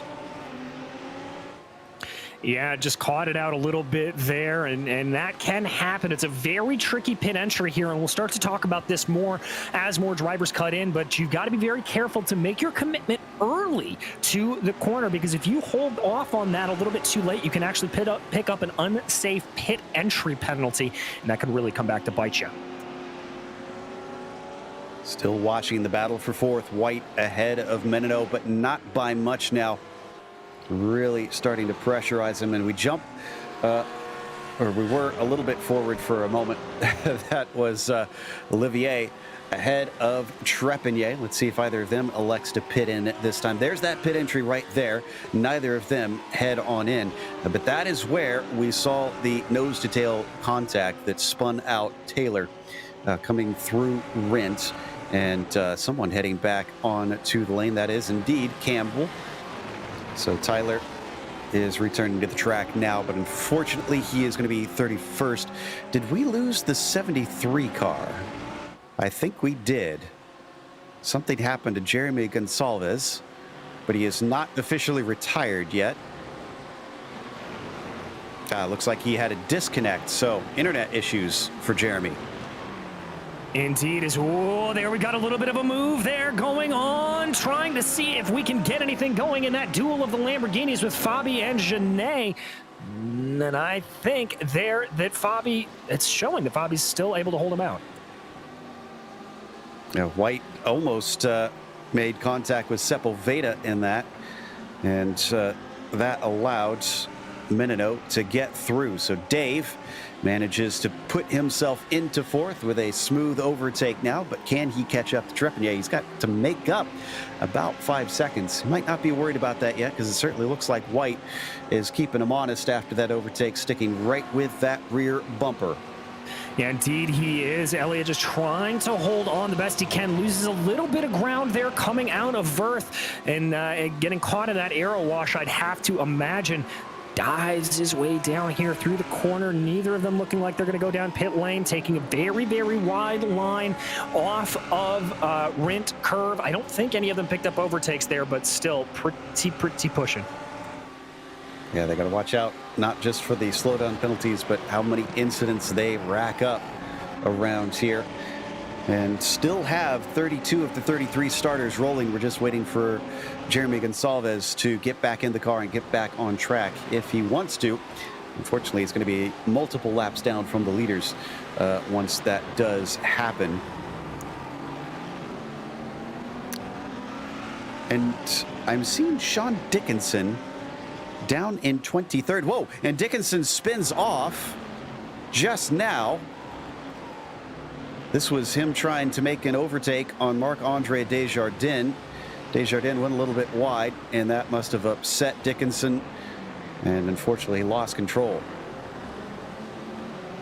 Yeah, not sure if he caught a little bit of the curbing there or what, but very hard to get a pass done going through that first corner. I think Dickinson would have been a little bit better served if he had just tried to hold it up a little bit more, maybe try to get the move done going up into Remus, but that was very, very strange. Now, I was trying to figure out what happened, because remember, Dickinson started this race up at the front. He's pitted early, So that's why he is down there. And now, unfortunately, he has had an actual issue. And he's down in 27th. So Sean Dickinson tried to pull an alternate strategy, but it does not appear to be working out like he would have hoped. No, it does not. And he is now running around here a little bit all on his own. Unfortunately, he is not going to be loving that. And normally we've seen in this series that trying to go for the undercut, a massive undercut like that, doesn't always play off. We tend to see the drivers who are able to run a little bit longer tending to hold out dividends. But we'll have to see what happens here with Dickinson. Obviously, it'll be a little bit thrown off because of that spin. Yeah, it'll cost him about a dozen or so seconds, most likely. Aaron Webb, our next taker in pit lane for what looks to be a scheduled stop, but still very many that are continuing on to use the traditional going long strategy, if you will, in this series. And I just heard somebody else come on in. J.R. Williams for a second time. I think, yeah, he must have been before the pit window on that first one then, because remember, he had to come in for some repairs, I think. So day going from bad to worse for him. This is Trepanier chasing Olivier now. Oh, but Dominic is trying to pit in. That might be an unsafe pit entry, though. He came in from very, very wide. You read my mind there, Joe. You really want to try to fully enter there on those dotted lines. If you pick up a little bit of that coloring, the system will potentially tag you. So we'll have to see here if he is stationary in the box for a very, very long time, and that will be our indicator. I'm not seeing a black flag show up because we now, thankfully, a big tip of the hat to iRacing for this. They give us the flags that drivers are getting, and Olivier is not receiving one on my screen, so I think he is safe. But that is one of our front runners finally blinking and heading into pit lane as we see this battle coming up to Remus. This is between Norris and Fabi. Fabi's got the inside. Norris trying to hold it out, but he gets squeezed over the exit curb. They're going to continue on wheel to wheel, and Alex Trevere is probably laughing himself to the bank watching those two hold each other up behind him. A big lift, and Caven Norris gives up the ghost. Yeah, I think Caven just recognized whoa, that was Fabi getting very, very squirrely in front of Caven Norris. Kudos there to both drivers to be able to keep both cars pointed the right direction. Yeah, that could have gone so much worse between them. For those wondering about Olivier, the 69 car is back out in 20th after that pit stop, and he is not in clean air, unfortunately. So that's not looking good for him. Our leaders now coming up to the pit entry right now. Let's see if any of these guys elect to pit in. And it looks like Norris does. All right, so we've got some more drivers starting to bite a little bit here now. As I said, I do anticipate this getting able to be down around single digits in terms of time left, so there's still plenty of time for these drivers to go, but Caven Norris very clearly just wanting to come in, maybe a little bit of that battle, throwing him off and saying, you know what, this is the time for me to come in. I want to reset myself and try to get some good hot laps out there. Olivier's in again. Dominic Olivier is in for a second time, and I do not see a black flag again next to his name, so he must have short-fueled. Oh no, what? Yeah, he's coming to rest here in the pit stall. Let's wait and see if this is just a quick splash and dash. This is longer than I would have anticipated. Yeah, it's not a splash and dash. Okay, it was about 8.7 seconds. Unless he seriously miscalculated the fuel, which is a possibility. But that was a horrid mistake on his part, if that's the case. As we come around to the battle for third place now, Dave Menino ahead of Elliott White with Sepulveda still giving watch. Will any of these three elect to try and use pit strategy to get some clear air? I don't know if clear air is necessarily the way to go here. You don't want to use the draft too much, but there we've got, that is the 248 of Sepulveda diving down pit lane. So the Argentinian there, one of the drivers opting to take to the pits. Okay, so Sepulveda, the next one in, as over Lauda Dave Menino leads ahead of Elliott White. That car in the background that you see, that is Tyler ahead of Moraes. So that is a lapped car. Moraes flashing his lights at him that we saw is his message to let him know that he wants him to try and pull over at the best opportunity for him. Up and through Remus, no change between White and Menino. And I want to give some credit here to Elliott White. We were saying just, how he was sort of falling down through the field there. He has kept up back behind the tail end of Dave Menino, kept this very, very competitive. So clearly he's starting to come into that car. Oh, we've got somebody off. That's Bertome. And he is, I thought he was going to try and duck into pit lane, but he decides to carry on. And wonder if he was trying to get in, maybe just lost control of the car, slowing up through Rents. Regardless, he has lost time with that spin off into the paved runoff. Still not seeing Krasowski head in. Trepanier keeps going, so he doesn't respond to the others around him taking a pit stop. In the meantime, Trabert, who we see on screen, being chased by Fabi. Both of them carry on. Teddy Lowendick does, but Arnaud Genet in the 312 is the next one in. So more and more drivers peeling off here, Joe, and I've got to say this is really fascinating. We didn't see quite this much discrepancy in fuel strategy last season, so a lot of drivers trying to go for something different here to move themselves ahead. I really, really love it. It's creating a very, very interesting race here for all of us watching. Yeah, a little bit more dynamic for us, that is for sure.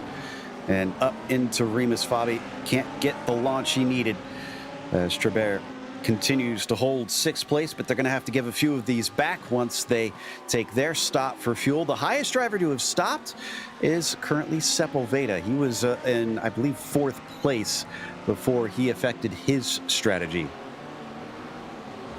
Yeah, indeed. So we'll have to see what he does and how that cycles him back out and around. A lot of drivers here, though, still to take their pit stops, and we've got a lot of time left to go in this race, about 12 minutes here, so plenty of time for this to work its way back around. We focus back on that fight between Trabert and Fabi. You're coming up towards the pit entry once again, which has Elliott White entering in, and Iago Moraes. Oh, Trabert wanted to pit in, but he couldn't get it woed up in time. Fabi decides to go in anyways. I hope for Trabert's sake that he is going to be okay on fuel. If he wanted to dive down pit lane, he may have lost out a little bit there. Let's hope he doesn't run out on this next lap.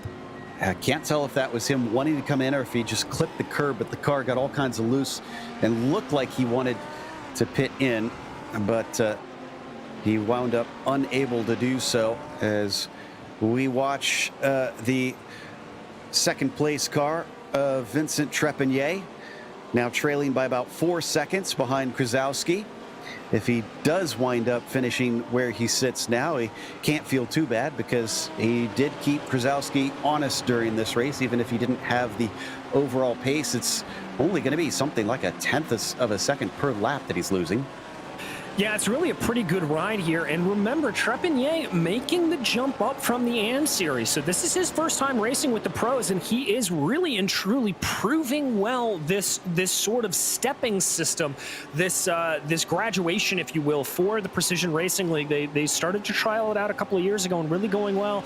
Trepanier coming down pit lane, as is Krasowski. All right, top 2, top 3. Menino's in as well.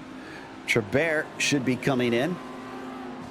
I think this is the end of the pit window, just at that 10-minute mark. Yep, I've seen all the drivers that are left pretty much come in. Lowendick, I think we just need Langlois and Desjardins, but otherwise that is everybody. So this means Elliott White, who is now our highest pitter, is coming around. So where is that going to place him? Krasowski is already back out, so easily holds the lead. Trepanier now rolling.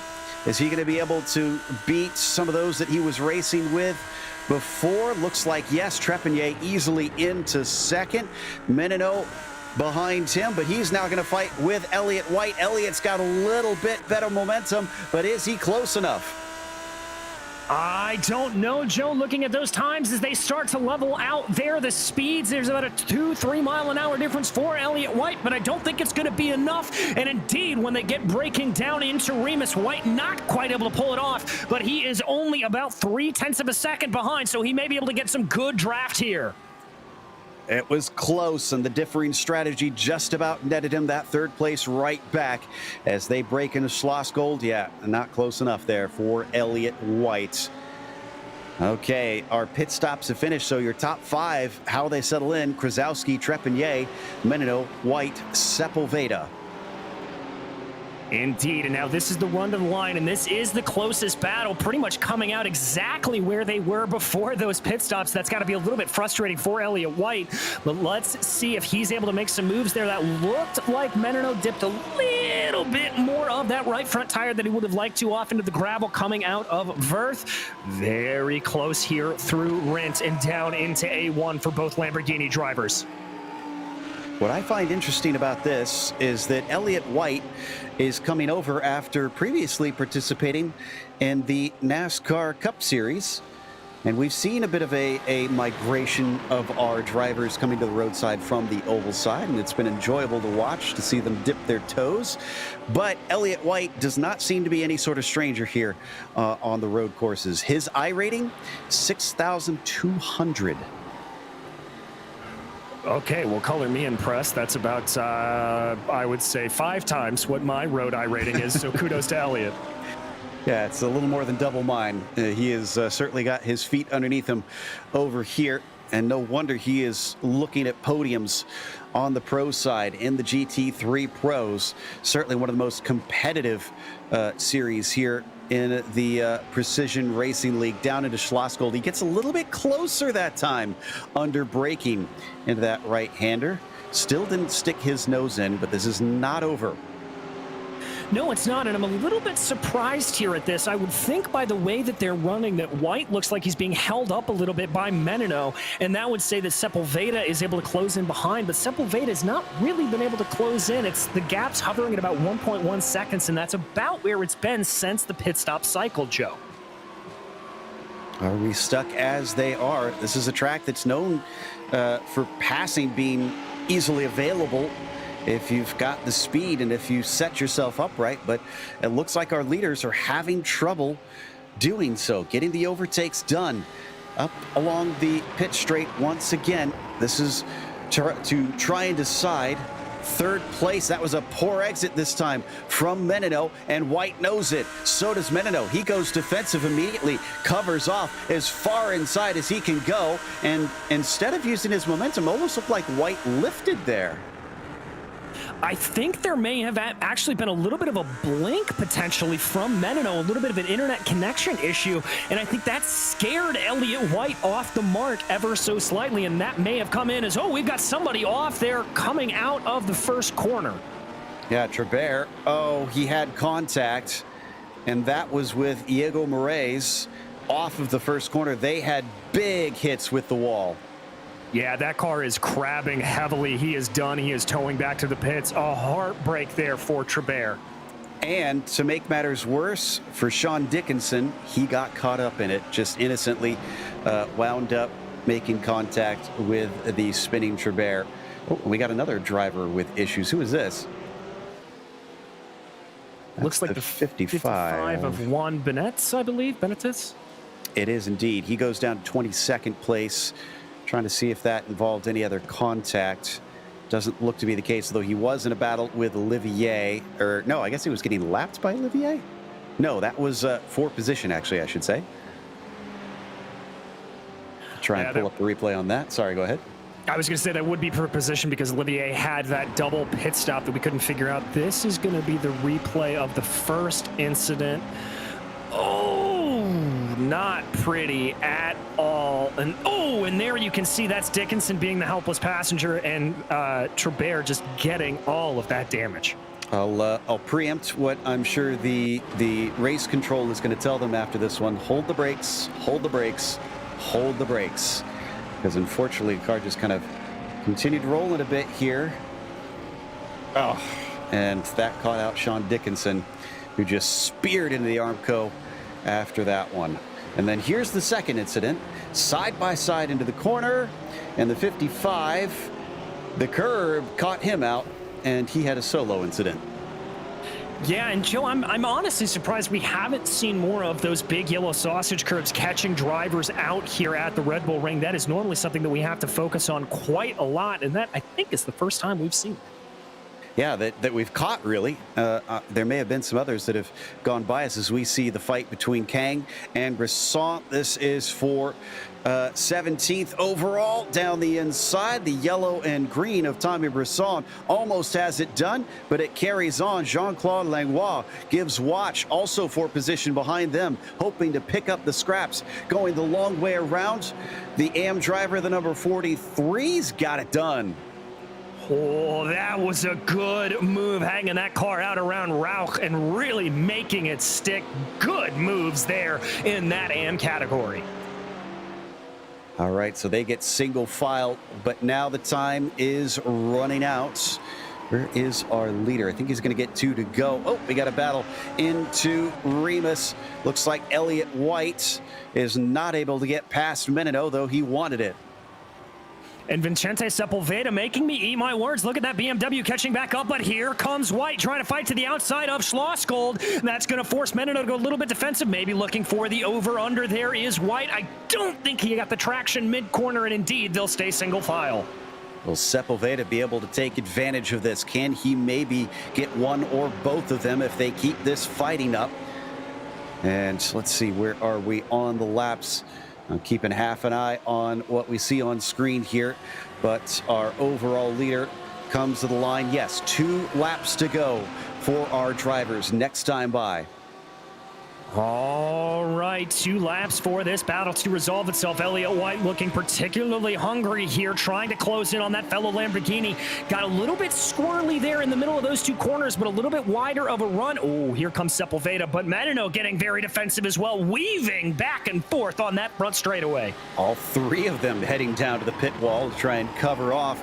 No position change into the corner, off of it. They all kind of clatter over that yellow curb. And they managed to keep from spinning like we saw the 55 do just a moment ago. But look at how much Menino is starting to pull away. He has now got about half a second over Elliott White. And is that going to be enough? Is that what it is? But look at the gap there that Sepulveda's been able to close down behind White. But coming off the corner, looks like that BMW a little bit better under braking, but may not have the drive off of the corner as that number 27 Lamborghini does. Down into Schlossgold, dipping through the corner. It seems like they have now separated as close as it was for a couple laps. Are they taking a breather? Or is somebody trying to set somebody up here? Now, let's see. This could be just kind of an opportunity to cool the tires a little bit and then go for broke on that final lap. It may also be a situation where those tires have really seen the end of their life, and then Menino able to pull away there again. This is where White was the closest the last time and just not able to close it down this time around. White flag waves for Krasowski as well. 1 to go. Trepanier is in front of him, or behind him rather, in second place in front of the group that we've been watching there. You see Vincent heading through Lauda as well. No change between Menino, White, and Sepulveda as we come back to them. Podium still in the hands of the number 3 machine. And again, Menino just gets a great run off of that first corner, the Niki Lauda curve, able to extend the lead a little bit more. He's got it up to about a half a second as they brake heavily for Remus. Again, that Beamer looking very good under braking, but let's see what the launch off the line is going to be. Sepulveda is very close behind Elliott White. The Lambo could be in trouble here. He knows it. He's going to defend to the inside.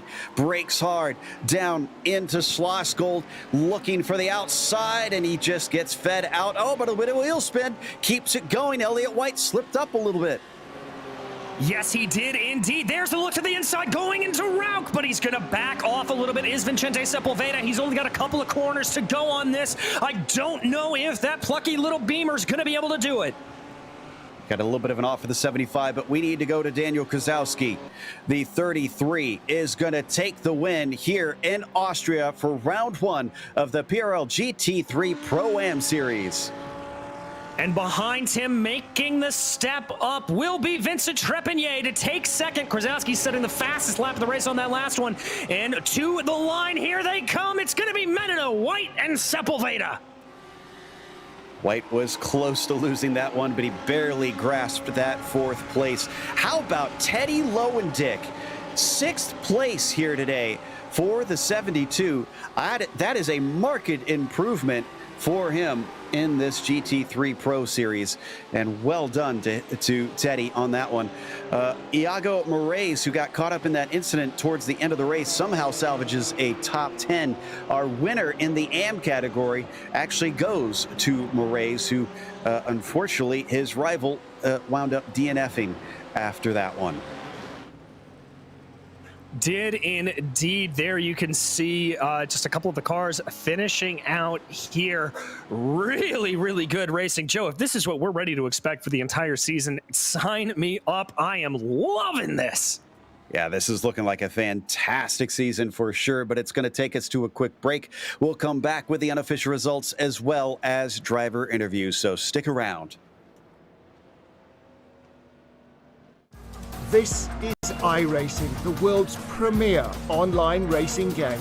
iRacing puts you in the driver's seat to experience today's newest form of competitive motorsport, virtual racing, all from your home PC. Race virtually in endorsed series from NASCAR, IndyCar, IMSA, the World of Outlaws, Aussie Supercars and more. Take on legendary circuits like Daytona, Silverstone and the Nürburgring.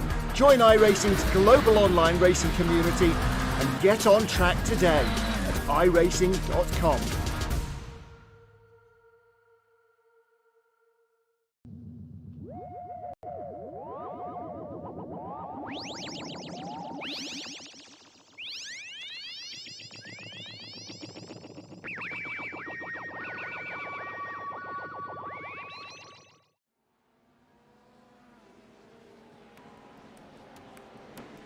Welcome back to the Red Bull Ring. We just watched the first round of the season for the PRL GT3 Pro-Am series, and up at the front of it, Daniel Krasowski, a newcomer, comes in and romps away with a victory by about 8 seconds over Vincent Trepanier, our current AM champion from Tuesday nights, has hopped over to the pros and did not miss a minute of things.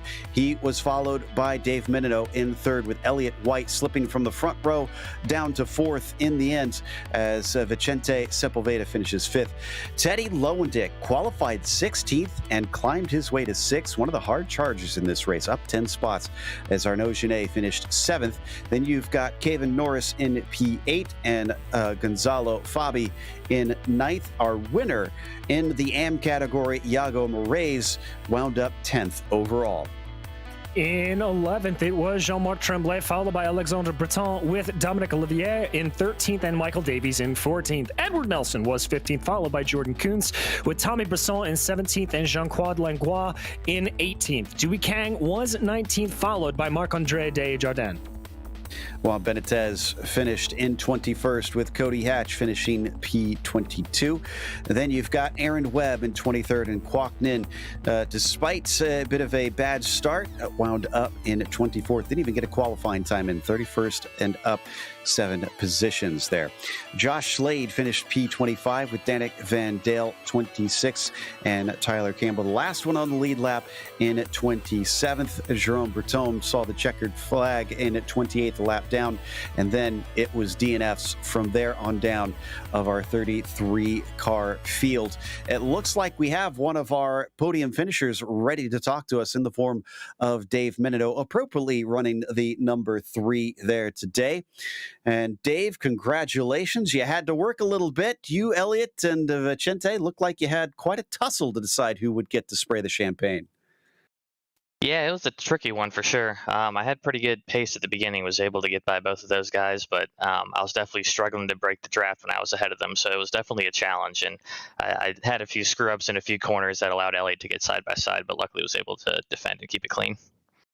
It looked to us like there was a pretty even spread of what car was strong where today. How did the Lambo feel? Where did you feel like you had the best of everybody else in that Italian car?